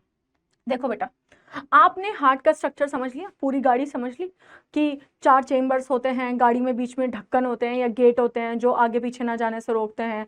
उसके बाद वो जो गाड़ी है, या फिर एक तरीके से कह सकते हो मतलब ट्रेन है ना, हमारी ट्रेन होती है, इंजन वगैरह सब कुछ पहले बता चुकी थी। अब मैं बात कर रही हूँ टाइप ऑफ सर्कुलेशन। सर्कुलेशन किस तरीके से होती है, ब्लड का फ्लो किस तरीके से बहता है। सो हर किसी जानवर में अलग अलग तरीके का हार्ट है, सबसे पहले तो ये समझना पड़ेगा। सो कुछ में 2 चेम्बर्ड हार्ट है, कुछ में 3 चेम्बर्ड हार्ट है, कुछ में 4 चेम्बर्ड हार्ट है। ये बात हमें समझनी पड़ेगी, ठीक है, ये बात हमें समझनी पड़ेगी। सो अगर मैं फिशेज में देखूं तो इनका जो चेम्बर है वो 2 चेम्बर्ड हार्ट है, ठीक है, 2 चेम्बर्ड हार्ट है। बात सही है। तो क्या मेरा मतलब 2 चेम्बर से है कि सिर्फ 2 ही चेम्बर होंगे, 2 ही डब्बे हैं? बिल्कुल सही, 2 ही डब्बे हैं तो बना लो, 2 ही डब्बे हैं तो बना लो।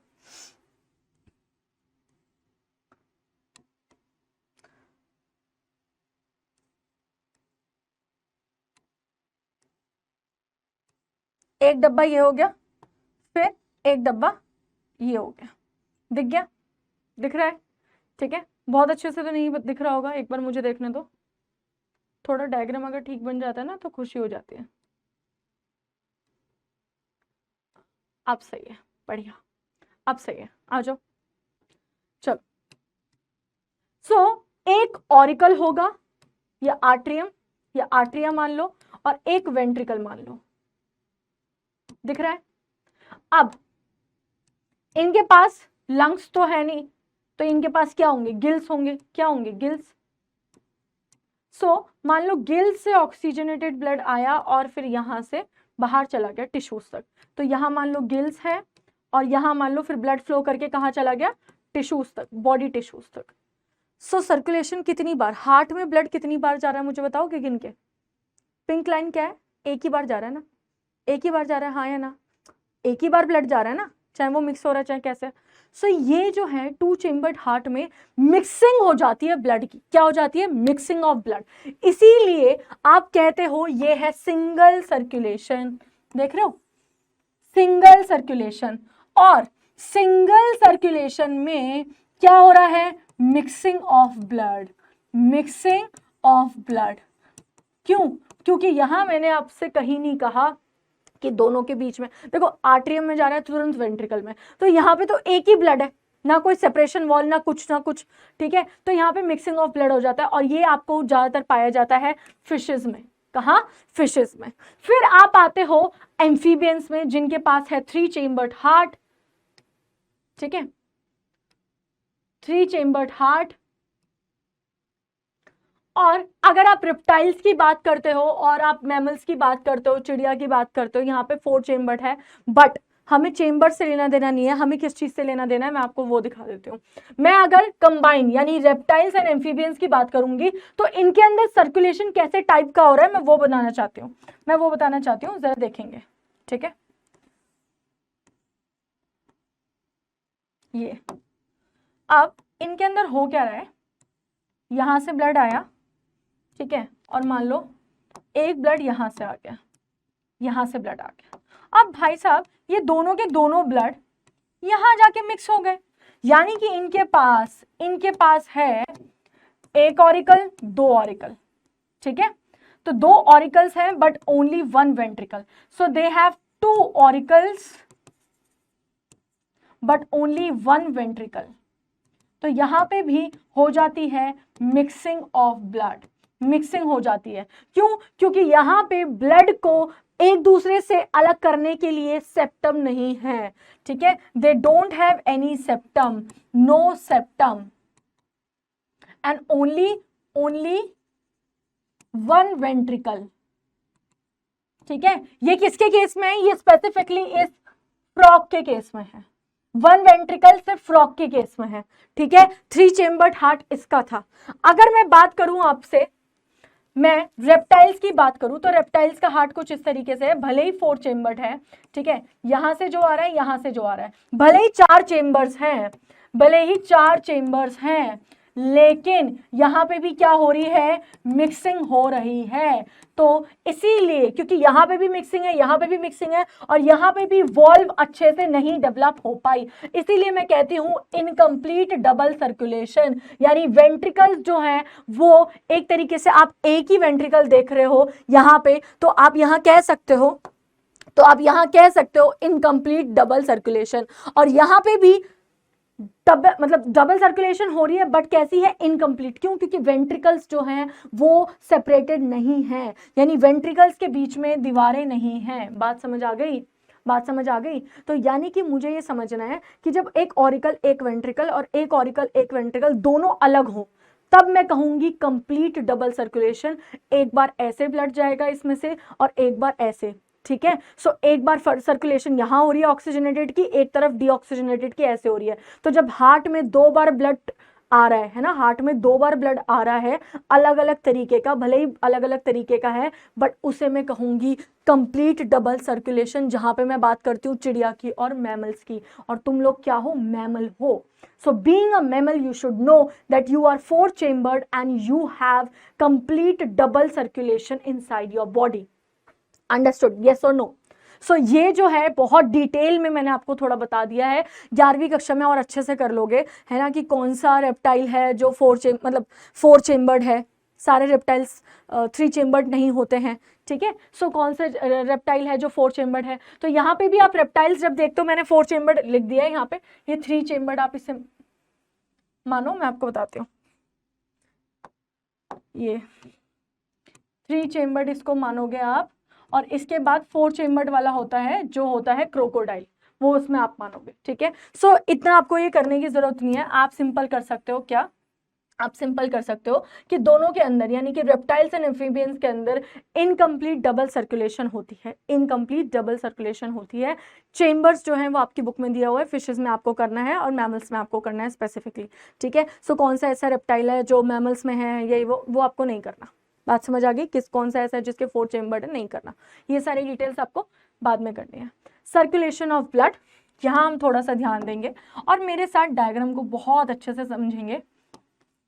चलो, हमारे अंदर, क्योंकि मैमल्स अभी 3 चेम्बर की बात हो गई है ना, 3rd चेम्बर। आप ना इस वाले डायग्राम को देखो, इधर आओ, इस वाले डायग्राम को ना, इसको भूल जाओ आप, या आप इसे भूलो फिलहाल, आप इसको मानो। ये है इन दोनों के लिए डायग्राम। एम्फीबियंस एंड रेप्टाइल्स के अंदर इस तरीके से होता है, और मैमल के अंदर और चिड़िया के अंदर क्या हो रहा है वो मैं आपको बताने जा रही हूँ। बात समझ आई? सो मैमल और चिड़िया के अंदर क्या हो रहा है वो मैं बताऊंगी। अभी आप सिर्फ इसको मानोगे रेप्टाइल्स और एम्फीबियंस के अंदर टुगेदर। आ जाओ, मैमल्स के अंदर क्या हो रहा है मैं आपको बताने जा रही हूँ, जरा ध्यान से सुनेंगे। सबसे पहले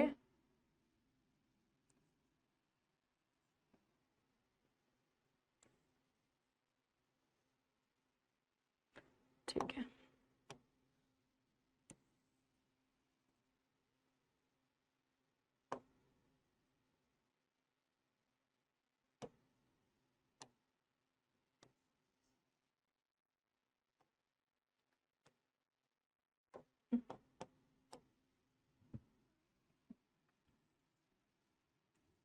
अच्छा मैं आपको एक चीज बताना भूल गई, जो मैं बताऊंगी अभी, परेशान मत हो।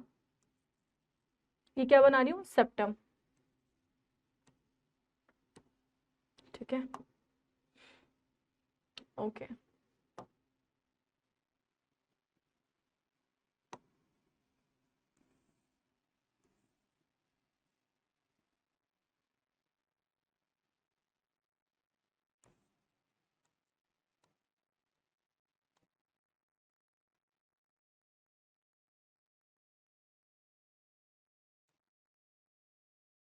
ठीक है,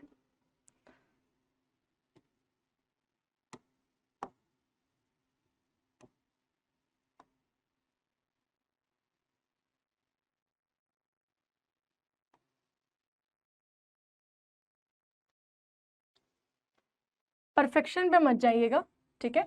यहाँ पे एक डायग्राम बन रहा है आपके लिए, और ये डायग्राम आपको आपकी बुक में भी मिलेगा। सो आपको इस डायग्राम को जरा अच्छे से करना ही है ना। कोई भी ना नुकुर नहीं करेगा, नहीं जी मैडम मेरे को नहीं अच्छा लग रहा, भाई करना पड़ेगा। नहीं अच्छा लग रहा, हम क्या कर सकते हैं, हम तो कुछ नहीं कर सकते।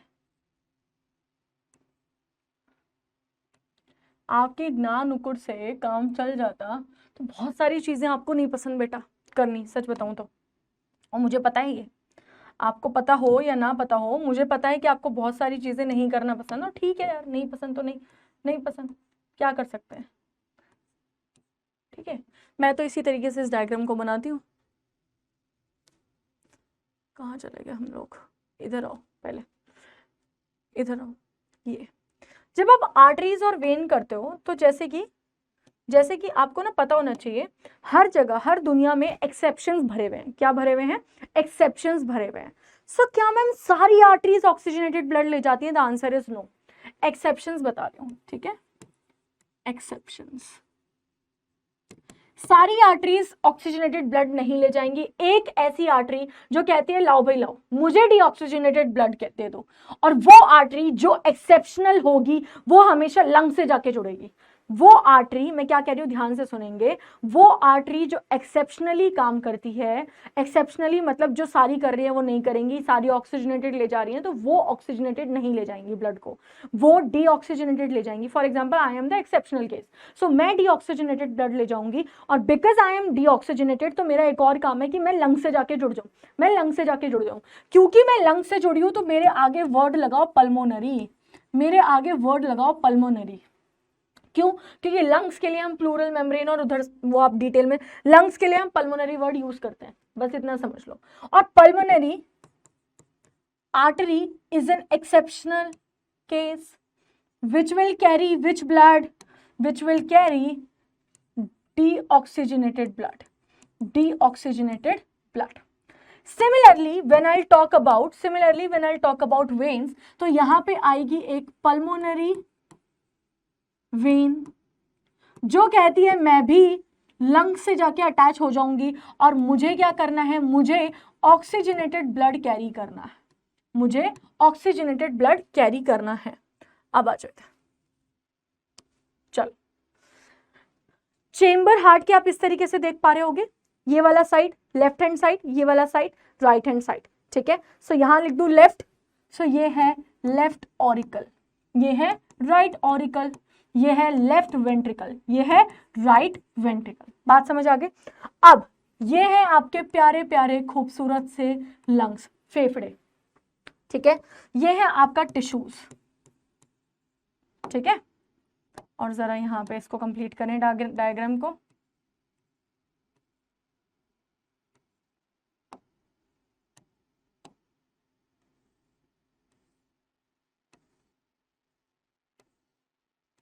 ये बन गया जाला, ठीक है। सो ये जाला क्या है, कैपिलरीज है। अब आ जाओ बेटा मेरे साथ, एक एक करके लेबलिंग करते हैं। अब लंग्स में बहुत सारी ऑक्सीजन है, तो लंग्स से ऑक्सीजन वाला खून लेकर आ रही है एक ट्रेन। क्योंकि ये लंग से जुड़ी हुई है, क्योंकि ये लंग से जुड़ी हुई है बेटा, क्योंकि ये लंग से जुड़ी हुई है, तो इसके आगे मैं लगाना चाहती हूँ एक शब्द पल्मोनरी, पल्मोनरी। और पल्मोनरी वाली हमेशा एक्सेप्शनल होगी, यानी जनरली आर्टरी कैरी करती है ऑक्सीजनेटेड ब्लड, तो मैं इसका नाम क्या लिख दूं, पल्मोनरी वेन, क्योंकि ये एक्सेप्शन है, क्योंकि ये एक्सेप्शन है, ठीक है। अब मेरा बेहतरीन ब्लड आ चुका है यहाँ पे, ये धीरे धीरे करके भरेगा चेंबर। अभी तक गेट्स बंद है, ठीक है, नीचे गेट लगे हुए हैं ना, ये पूरा भर जाएगा, ये भरेगा। अब इसके बीच में यहाँ पे मुझे मिल रहा है गेट, इस गेट का नाम है बाइकस्पिड वॉल्व। वॉल्व एक तरीके से गेट हो गया जो बंद कर सकता है, दो फ्लैप का, फ्लैप्स, दो फ्लैप वाला गेट हो गया बाइकस्पिड वॉल्व, ठीक है। और इसको हम मिट्रल वॉल्व भी कहते हैं, बोर्ड्स का क्वेश्चन है और सिंपल किसी भी आगे और दूसरे एग्जाम में आ सकता है। मिट्रल वॉल्व कहां मिल रही है, लेफ्ट ऑरिकल लेफ्ट वेंट्रिकल के बीच में ये गेट मिल रहा है। अभी मान लो ये गेट बंद था, अभी मान लो ये गेट बंद था इस तरीके से, बट जैसे ही ऊपर वाला चेंबर पूरा भर गया, वो प्रेशर लगाएगा नीचे जाने के लिए और ये गेट खुल जाएगा इस तरीके से। अब ब्लड बहता हुआ नीचे आ जाएगा, ब्लड बहता हुआ नीचे आ जाएगा और इस तरीके से अब लोअर चेंबर भरेगा, यानी कि ऊपर वाला चेंबर जो है वो खाली होता चला जाएगा, वो खाली होता चला जाएगा। बेटा एक एक चीज अगर आप ध्यान से सुनोगे ना तो बहुत मजा आएगा, नहीं तो नहीं आएगा, नहीं तो नहीं आएगा मजा, ये ठीक है। इसको अच्छे से कर देते हैं। अब ब्लड लोअर वाले चेंबर में भर गया, अब उसे बाहर जाने का रास्ता, उसे देखना यार कोई भी रास्ता मिल जाए, तो सबसे पहले वो ऊपर ऊपर लगाता है ना। जैसे ही ब्लड नीचे आया वो देखता है यार मैं ऊपर ऊपर, सोचता हूं कि मैं ऊपर ही चला जाऊं, बट ऊपर वाला क्या होता है, जैसे ही वो खुल जाता है फिर से बंद हो जाता है।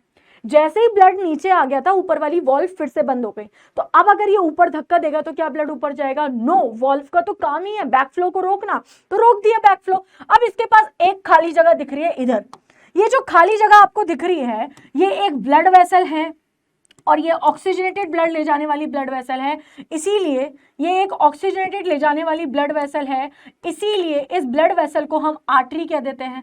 क्या है ये? एक टाइप की आर्टरी है। और हार्ट, आपका हार्ट एक बड़ी सी ट्रेन को धक्का दे रहा है, उस बड़ी सी यानी एक इकलौती ट्रेन को धक्का दे रहा है, वो ट्रेन बाकी जाके छोटी छोटी ट्रेन बन रही हैं।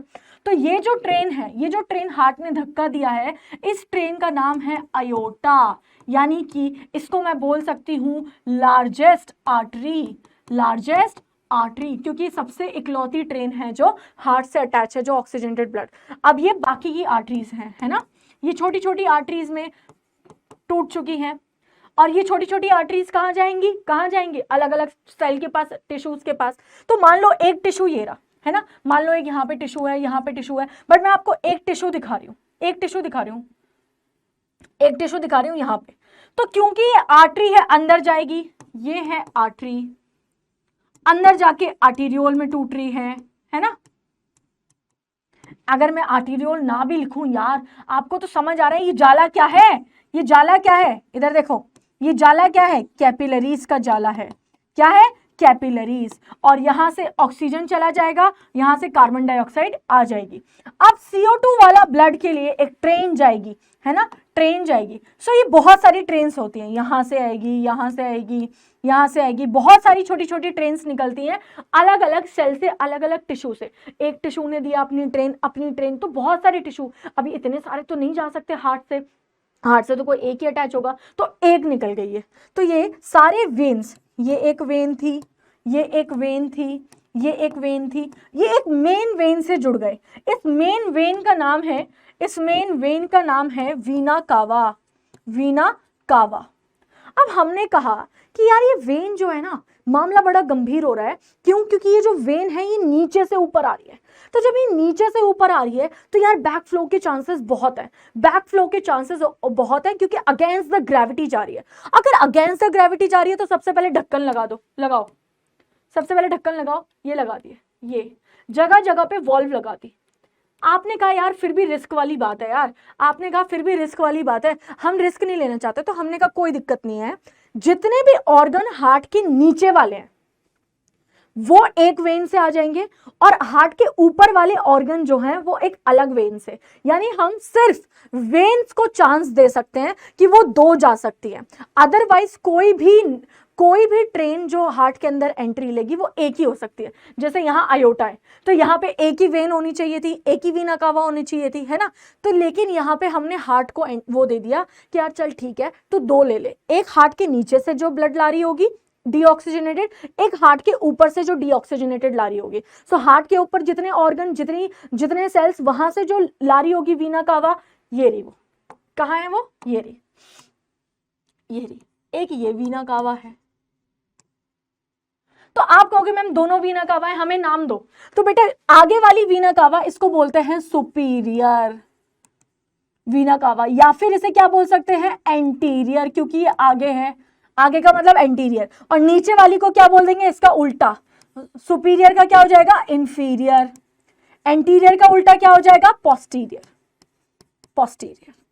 सो या तो आप इसे इंफीरियर वीना कावा कह दो या पोस्टीरियर, ऊपर वाली को या सुपीरियर कह दो या फिर एंटीरियर, बात एक ही है, बात एक ही है, समझ आ रहा है। इसके बाद ये आपका ब्लड जो है ये धड़ाधड़ ऊपर मूव कर रहा है, ऊपर मूव कर रहा है, यहां आएगा, ये यहां से ऊपर से यहां आ जाएगा। अब ब्लड आ गया आपके कौन से चेंबर में, राइट ऑरिकल वाले चेंबर में। मान लो ये रहा आपका ब्लड, ये भरेगा, वॉल्व अभी भी बंद है यहाँ पे, इस वॉल्व का नाम क्या, फिर ये खाली होगा क्योंकि नीचे जाएगा, ब्लड नीचे आ गया, मान लो यहाँ आ गया, सॉरी ब्लड मान लो, अरे अच्छा ब्लड यहाँ पे आ गया। सो ये जो वॉल्व है, मैं बेटा इसको बहुत बाहर नहीं लिख रही हूँ, इन वॉल्व का नाम क्या है, ट्राइकस्पिड वॉल्व। क्यों? क्योंकि ये 3 कस्प वाली वॉल्व है, राइट ऑरिकल और राइट वेंट्रिकल के बीच में मिल रही है। अब ये भरेगा, ये सोचेगा मैं ऊपर चला जाऊं, बट नहीं जा सकता भाई, वॉल्व बंद हो गई है। अब जाएगा बाहर, अब जाएगा बाहर, नीला एरो क्यों, क्योंकि ये डीऑक्सीजनेटेड ब्लड है। और यहाँ देखो ये जाएगा इसमें। अब क्योंकि ये नली लंग से जुड़ रही है, फटाफट नाम बताएंगे, क्योंकि ये नली लंग से जुड़ रही है तो नाम लिखो पल्मोनरी, और हर पल्मोनरी उल्टा काम करती है तो ये हो जाएगी पल्मोनरी आर्टरी, पल्मोनरी आर्टरी। तो ये ग्रीन वाली जो है ये है पल्मोनरी आर्टरी। समझ आ गया? ठीक है। सो आप इसे दोबारा भी जब आप पढ़ रहे होंगे इस वीडियो को रोक कर, अगर पॉज करने का ऑप्शन होगा तो पॉज करके दोबारा सुनना ध्यान से एक एक चीज। और बीच में ये जो मिडल लाइन है ये है सेप्टम। ठीक है। सो ये 4 चेम्बर्स हैं, ये सारी चीजें हैं, इस तरीके से फ्लो होता है सर्कुलेशन ऑफ ब्लड। अब अगर आप देखोगे तो मैं एक बड़ा सा एरो बना रही हूं, है ना, तो आपको समझ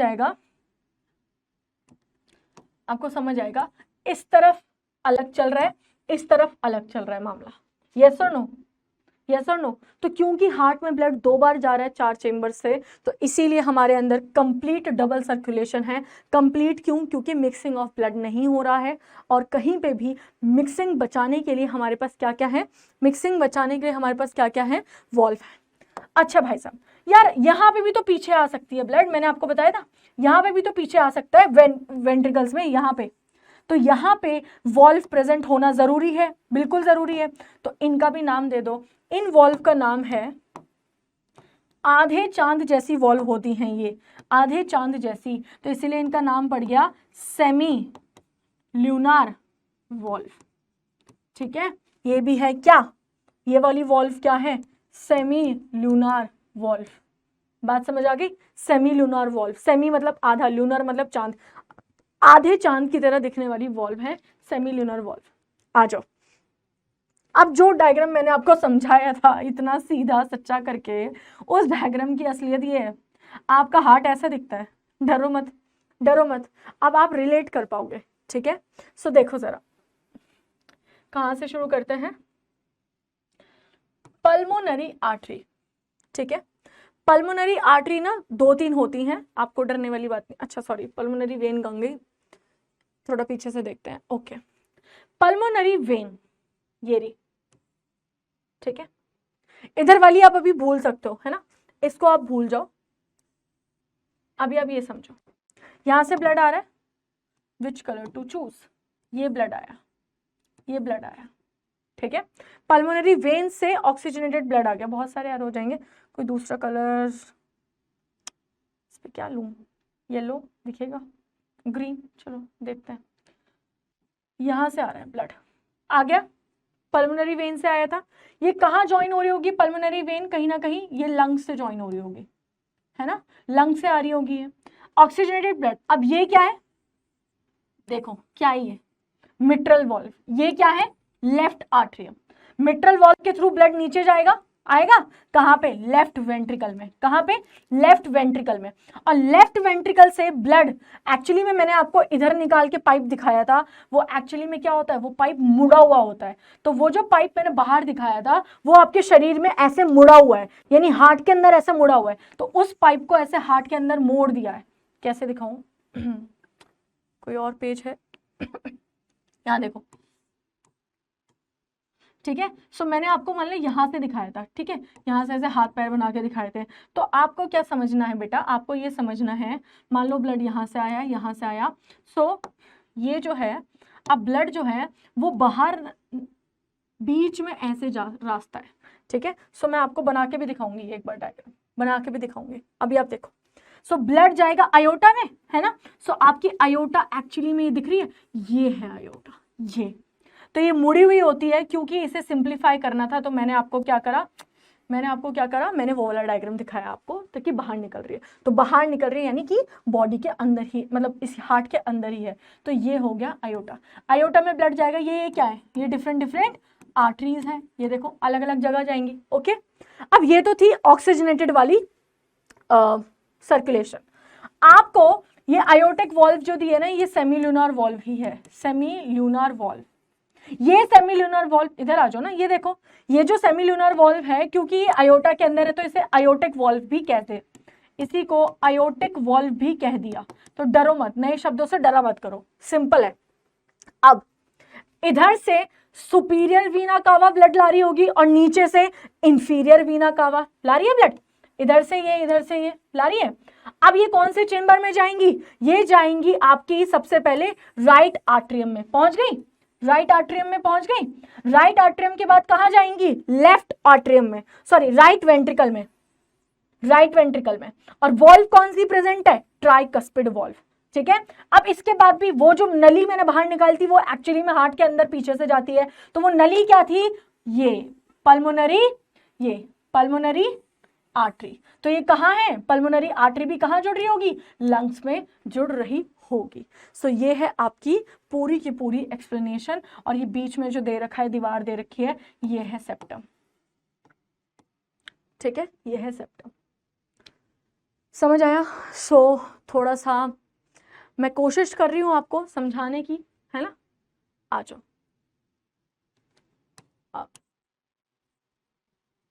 प्लेटलेट्स एंड उनका रोल लिखा हुआ है। मैं इससे पहले ना एक आपके लिए डायग्राम बनाना चाहती हूँ, उसके बाद देखेंगे। ठीक है, मैं एक डायग्राम आपके लिए बनाना चाहती हूँ। अच्छा, एक काम करते हैं, व्हाइट से लेते हैं।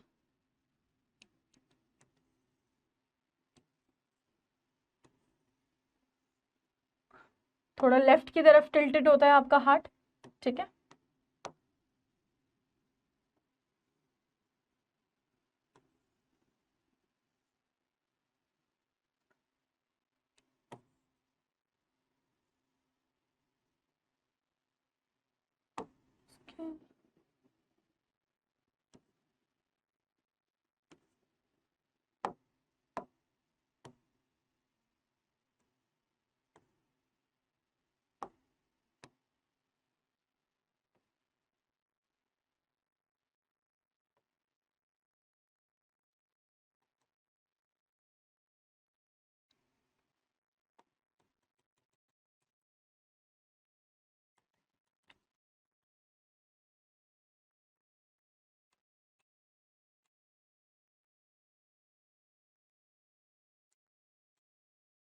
अच्छा सॉरी।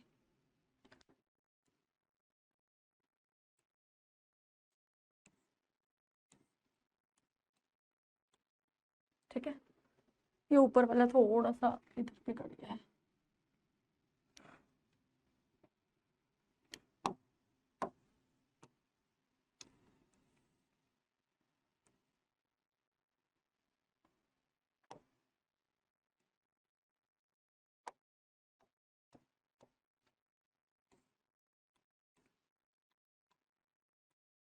ओके, नाउ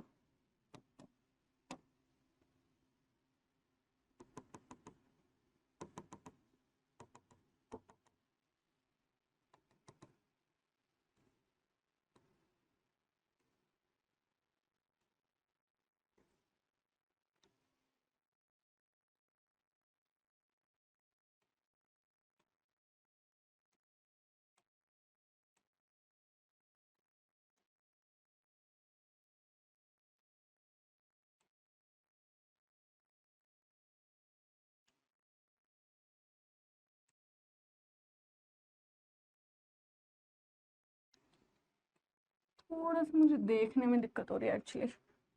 ओके चलो ठीक है, फिर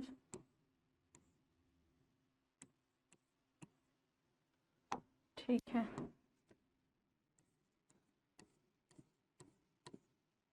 ओके, ये हो गया।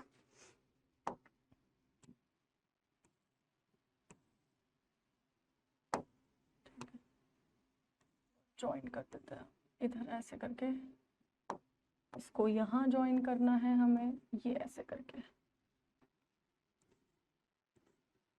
ठीक है, थोड़ा सा दिख तो पा ही रहा होगा आपको।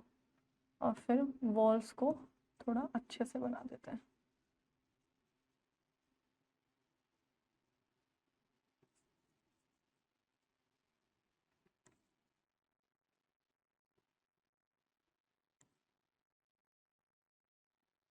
ठीक है, इस तरीके से ये है। आपने एक और डायग्राम यहाँ पे जरा ध्यान से देखोगे, इन वॉल्स को पकड़ने के लिए कुछ धागे होते हैं। ठीक है, और ये धागे खुद कुछ मसल से जुड़े हुए होते हैं। ध्यान से देखो,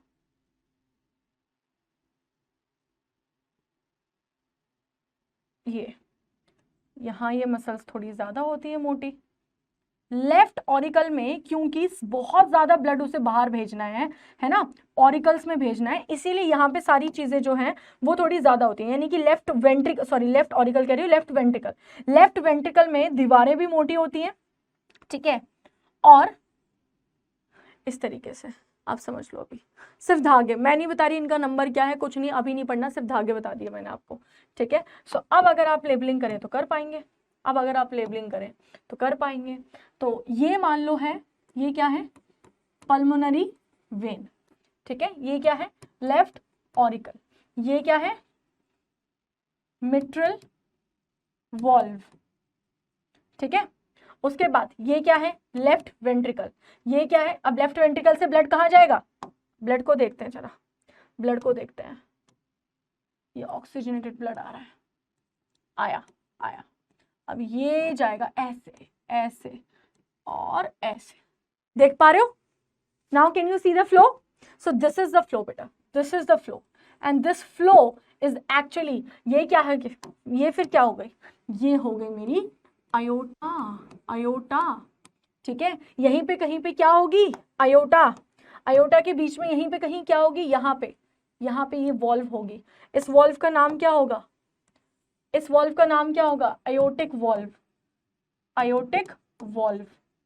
ठीक है। ये किस किस के बीच में होगी, between left ventricle and iota, उसके बीच में होगी।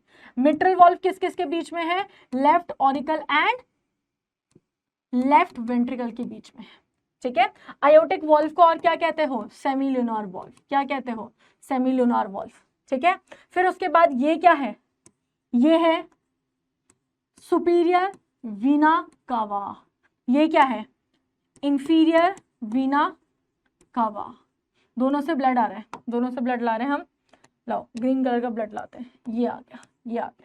फिर उसके बाद ये वॉल्व आ गई, ये क्या है, कौन सी वॉल्व है, ट्राइकस्पिड वॉल्व, कौन सी वॉल्व है, ट्राइकस्पिड वॉल्व, किस किस के बीच में है, right auricle and right ventricle के बीच में है। उसके बाद ब्लड आया जरा नीचे, आ जाओ भाई साहब नीचे आओ, और उसके बाद नीचे आया, और नीचे जाने के बाद इस तरीके से घूम गया, इस तरीके से गया, इस तरीके से पीछे से जा रहा है और इधर आ गया। सो ये जो बाहर निकल रहा है ये क्या है, कहाँ से ब्लड बाहर निकल रहा होगा, इससे, तो ये क्या हो गया, पल्मोनरी आर्टरी, और ये दोनों पल्मोनरी आर्टरी और पल्मोनरी वेन किससे जुड़ रही होंगी, आपके फेफड़ों से, यानी कि लंग्स से।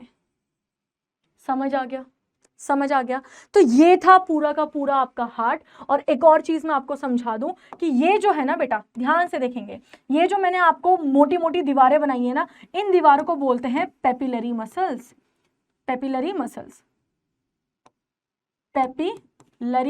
मसल्स, दोनों जगह होंगी, बट इसमें ये थोड़ी थिकर होती हैं।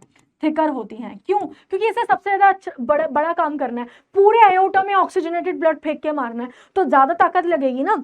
इंजन सबसे ज्यादा काम तो एक तरफ से कर रहा है, लेफ्ट हैंड साइड से, सो लेफ्ट वेंट्रिकल में थिकर होती हैं, और इनसे कुछ धागे निकल रहे होते हैं। इन धागों ने इस तरीके से वॉल्व को पकड़ा होता है ऐसे करके, ताकि वॉल्व जो है एक ही जगह बंद रहे, ऐसे करके खोलना हो तो खोल दे, लेकिन ऐसे करके ना खुल पाए, तो ये एक जगह पे ही खुल सकते हैं। सो कॉर्डे टेंडिने इन धागों का नाम है, कहां लिख दो, इन धागों का नाम है कॉर्डे टेंडिने। इनका काम क्या है? इनका काम है होल्ड फ्लैप्स ऑफ वॉल्व। कौन सी valve? Bicuspid and tricuspid valve. बेटा ये आपका है डबल सर्कुलेशन, आपके हार्ट में से 2 बार ब्लड घूम के जा रहा है। आप देख सकते हैं एक जगह रेड वाला बनाया, एक जगह मैंने ग्रीन वाला आपके लिए बनाया। ठीक है, आगे चलते हैं। आपको फिर मुझे बताना था प्लेटलेट्स, या आपके सिलेबस में हालांकि बहुत ज़्यादा है नहीं, बट ठीक है, या ICSE के बच्चों के बुक्स में दिया हुआ है। फॉर एग्जाम्पल आपके हाथ पे चोट लग गई, ठीक है, आपके हाथ पे कट लग गया, तो क्या खून बहता रहेगा? नहीं ना, वो खून थोड़ी देर में सूख जाता है। क्यों? क्योंकि आपके शरीर के अंदर ही खून को जमाने के लिए, अब आप बोलोगे मैम खून हमारे अंदर है, जम क्यों नहीं रहा? क्योंकि जब तक आपके शरीर के अंदर है, आपके अंदर कुछ ऐसा प्रेजेंट है, आपके अंदर हेपेरिन नाम का एक ऐसा पदार्थ प्रेजेंट है जो आपके अंदर खून को नहीं जमने देता। बट जैसे खून बाहर निकलता है, वो बाहर ना निकले बॉडी से, इसीलिए आपके अंदर एक ब्लड का पार्ट है ना, ब्लड में सेल्स होते हैं, ठीक है, क्या क्या होते हैं, आरबीसी, डब्ल्यूबीसी और एक और है प्लेटलेट्स।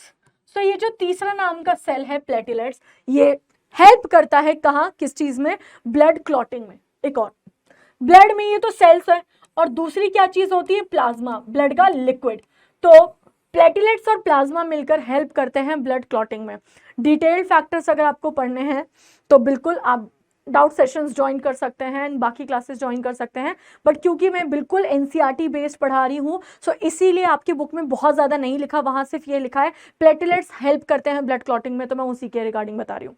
आपको पता होना चाहिए प्लेटलेट्स को मदद करने के लिए प्लाज्मा भी इंपॉर्टेंट है। प्लाज्मा क्या है, ब्लड के अंदर पाया जाने वाला लिक्विड, बस इतना समझ लो। अब मान लो चोट लग गई, कट लग गया कच करके, ठीक है, कट लगा तो वो इंजर्ड टिश्यू, जो जहां पे चोट लगी है वो इंजर्ड टिश्यू और आपकी ब्लड की प्लेटलेट्स दोनों एक्टिव हो जाएंगी। एक्टिव होते ही सबसे पहले वो निकालती हैं अपने अंदर से एक पदार्थ जिसका नाम है थ्रोम्बोप्लास्टिन। थ्रोम्बोप्लास्टिन क्या काम करता है, आपको वो सबसे पहले कैल्शियम ढूंढेगा। थ्रोम्बोप्लास्टिन बन के क्या था, कैल्शियम का है, मैं उसी की मदद से काम कर पाऊंगा। कैल्शियम पकड़ लिया, एक इधर से एक इधर से, कैल्शियम पकड़ लिया, अब कहेगा मैं अपना काम कर रहा हूं। क्या काम कर रहा हूं, मैं एक इनएक्टिव चीज को एक्टिव बना रहा हूं। तो कौन सी ऐसी चीज इनएक्टिव थी आपके शरीर में, प्रोथ्रोम्बिन। ये कहां से आई, ये आई बेटा प्लाज्मा से। कहां से आई, प्लाज्मा से। अब कुछ बच्चों की नजर जा रही होगी इधर कि लिवर से विटामिन के भी आ रहा है, तो बिल्कुल बेटा, तो उसने कैल्शियम भी पकड़े, किसने, आपके थ्रोम्बोप्लास्टिन ने कैल्शियम की मदद से प्रोथ्रोम्बिन को एक्टिवेट करना चाहा, और प्रोथ्रोम्बिन की एक्टिवेशन के लिए आपका थ्रोम्बोप्लास्टिन भी चाहिए और विटामिन के भी चाहिए। सो ये कुछ बच्चों को पता होगा, नहीं पता तो आप इसे छोड़ भी सकते हो, विटामिन के वाले पार्ट को। आप सिर्फ इतना समझो, कैल्शियम की मदद से ये जो प्रोथ्रोम्बिन था, जब भी किसी शब्द के नीचे पहले लग जाए प्रो, आजकल बहुत बच्चे बोलते हैं मैं प्रो हूँ, तो मत बोलो भाई, प्रो मतलब होता है इनएक्टिव, ठीक है, जहां भी शब्द के पीछे पहले लग जाए प्रोथ्रोम्बिन, है ना, कुछ भी प्रो, तो दैट इज इनएक्टिव। उसके बाद ये प्रोथ्रोम्बिन आपके प्लाज्मा में मिल रहा है, ठीक है, यहाँ पे लिखा है ना ब्लड में मिल रहा है, ये इनएक्टिव होता है। अब इसे एक्टिव करने के लिए मैंने क्या करा, कैल्शियम का इस्तेमाल करा और थ्रोम्बोप्लास्टिन का, बन गया थ्रोम्बिन। ये थ्रोम्बिन एक्टिव है। अब जैसे ये एक्टिव होगा, कहेगा चलो मुझे काम करने दो, मैं एक्टिव हो चुका हूं, लेट मी फंक्शन। सो ये फंक्शन क्या करेगा, आपके प्लाज्मा से एक और चीज मिल रही है, फाइब्रिनोजन। फाइब्रिनोजन एक पदार्थ है जो आपके ब्लड में घुल जाता है। फाइब्रिनोजन एक ऐसा पदार्थ है जो ब्लड में घुला हुआ है, उसे आप देख नहीं सकते, वो ब्लड में घुला हुआ है।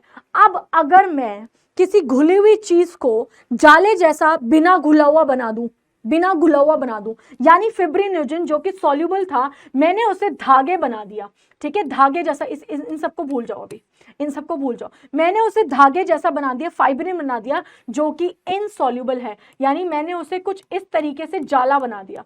अब जैसे ही ये जाला बनाया तो मेरे ब्लड सेल्स जो बाहर निकलने की कोशिश कर रहे हैं वो इसमें फंस जाएंगे, और ये जो बन गया है, ये बन गया है क्लॉट।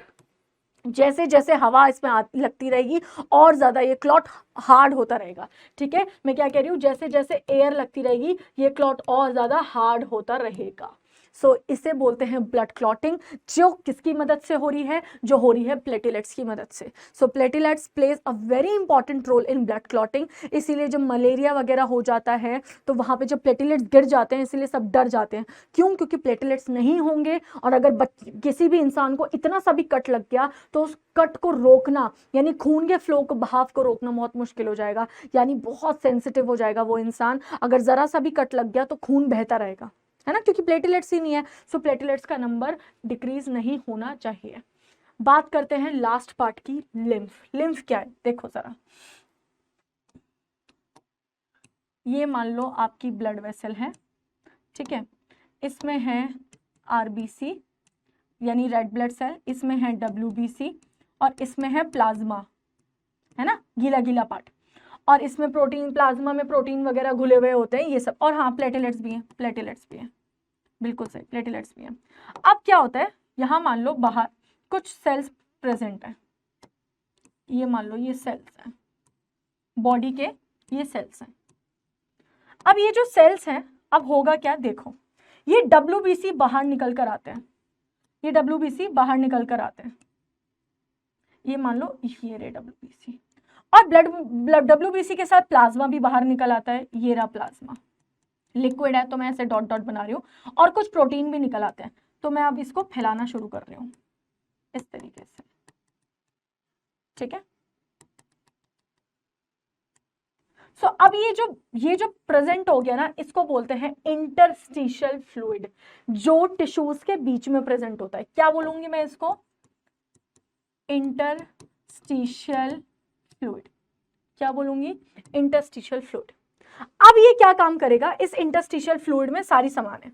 अब ये क्या काम करता है? यहां पे एक सिस्टम शुरू हो जाता है, मान लो ये यहां से इस तरीके से,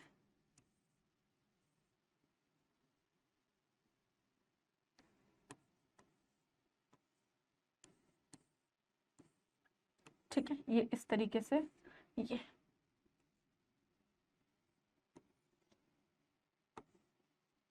ठीक है,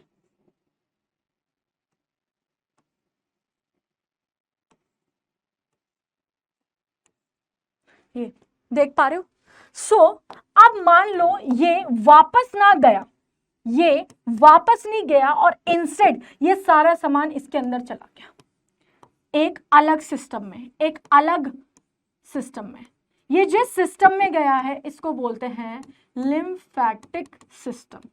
तो लिम्फेटिक सिस्टम में जो सामान गया है वो क्या क्या है? हमारा WBC है, हमारा प्लेटलेट्स है, सॉरी प्लाज्मा है, प्लेटलेट्स बोल रही हूँ, हमारा प्लाज्मा है, और कुछ प्रोटीन है, सम प्रोटीन। तो ये सारे पदार्थ जो है, और WBC में से भी अलग अलग टाइप के WBC होते हैं, आपको पता चलेगा। एक टाइप का WBC है लिम्फोसाइट, लिम्फोसाइट सबसे ज्यादा WBC ये वाला जाता है। तो ये सारा सामान जब एक अलग सिस्टम में चला जाता है, इस पूरे सिस्टम का नाम है लिम्फेटिक सिस्टम, और इस फ्लूइड का नाम अब ब्लड से चेंज होकर हो जाता है लिम्फ। तो अगर कोई तुमसे पूछ ले लिम्फ क्या है, आप बोलोगे WBC प्लस प्लाज्मा प्लस क्या, सम प्रोटीन्स, माइक्रो प्रोटीन्स, ठीक है। और क्या नहीं है? माइनस क्या नहीं है?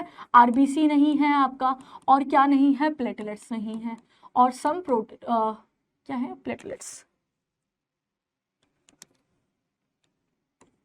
प्लेटलेट्स, और कुछ प्रोटीन नहीं है, ठीक है। सो ये है आपका lymph. So lymph is a colourless fluid. क्यों? इसे कलर देने के लिए RBC है ही नहीं। That circulates in lymphatic system. Major role इसका क्या रहेगा? देखो जरा, is to act as filter against microbe. क्यों? क्योंकि आपको पता होना चाहिए WBC सबसे इंपॉर्टेंट सेल है जो माइक्रोब्स और इन सब चीजों को खा जाता है। तो सबसे ज्यादा WBC इसमें है, तो ये क्या करेगा? ये वही करेगा, माइक्रोब्स वगैरह को खाएगा, टॉक्सिन्स को हटा देगा, ठीक है। एंड इट कैरीज लिम्फोसाइट, है ना, क्योंकि इसमें लिम्फोसाइट नाम के सेल है थ्रू आउट द बॉडी जो इन्फेक्शन से आपको बचाते हैं। तो लिम्फ कहीं ना कहीं आपको इन्फेक्शन से बचाता है, आपको ये पता होना चाहिए। लिम्फ आपको इन्फेक्शन से बचाता है, और जगह जगह पे इसकी फूली हुई इस तरीके से गांठें होती है, ठीक है, इस तरीके से फूली, जहां पे बहुत सारे सेल्स इकट्ठे होते हैं, इन गांठों को लिम्फ नोड कहा जाता है, लिम्फ नोड कहा जाता है। बात समझ आ गई?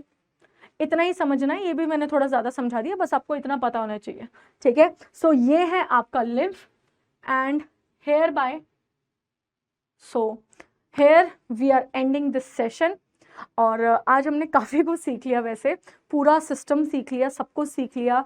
जो चीज़ें आपको लग रहा है कि बहुत ज़्यादा हो गया है, you can take a pause, have food, have water, and then repeat the session, ठीक है। क्योंकि अगर आपका ये क्लियर हो गया ना बेटा, आप 11th क्लास में आधी, बल्कि मोर देन हाफ आपके सर्कुलेटरी सिस्टम कंप्लीट हो चुका है यहाँ पे, ठीक है। अब तो 11th में सिर्फ आपको बहुत ज़्यादा डिटेल नहीं बताएंगे, ठीक है। आपके उसमें ना एक पैराग्राफ दिया हुआ है, डू यू नो करके या गेट टू नो करके। ब्लड प्रेशर, ब्लड प्रेशर क्या होगा? हार्ट बीट पर मिनट, ठीक है। हार्ट बीट किस तरीके से चल रही है। और एक तरीके से अगर मैं ब्लड प्रेशर की बात करूं तो ब्लड प्रेशर क्या है कि जो वॉल पे लगने वाला प्रेशर है ना, जो वॉल्स पे लगने वाला प्रेशर है वो है ब्लड प्रेशर। सो एक्चुअली में देखा जाए वो कितना होना चाहिए? 120/80, ठीक है। सो ये ब्लड प्रेशर है, यानी कि आपके वॉल्स पे प्रेशर लग रहा है। अगर वो मेंटेन रहा तो ठीक है, किसी किसी का ज़्यादा हो जाता है, किसी किसी का कम। ज़्यादा होगा प्रेशर तो ज़्यादा ब्लड बहुत ज़्यादा फ्लो करेगा, गर्मी लगेगी, घबराहट होगी, ये सारी चीज़ें होंगी। ठीक है। सो बहुत ज़्यादा डिटेल में जाने की बात नहीं है, बस एक लाइन अंडरलाइन कर लेना 120/80 mmHg, बस वो हो जाएगा। बहुत डिटेल्स आपको 11th क्लास में जब आप आओगे हमारे साथ सर्कुलेटरी सिस्टम करोगे वीएमसी के साथ, तो आपको बहुत आसान लगेगा सारी चीज़ें करनी। सो बेटा आपको हार नहीं माननी है। Just think only once that if you will be a doctor और if you will be a medical में अगर आप आ रहे हो, आपका फ्यूचर बहुत ब्राइट है। और in case whatever doubts you are having, हमारे पास सेशंस होंगे, आप सेशंस ले सकते हैं and you can join VMC at any point. Okay, so अब अगले सेशन में मिलते हैं। Till then take care and goodbye. Thank you so much.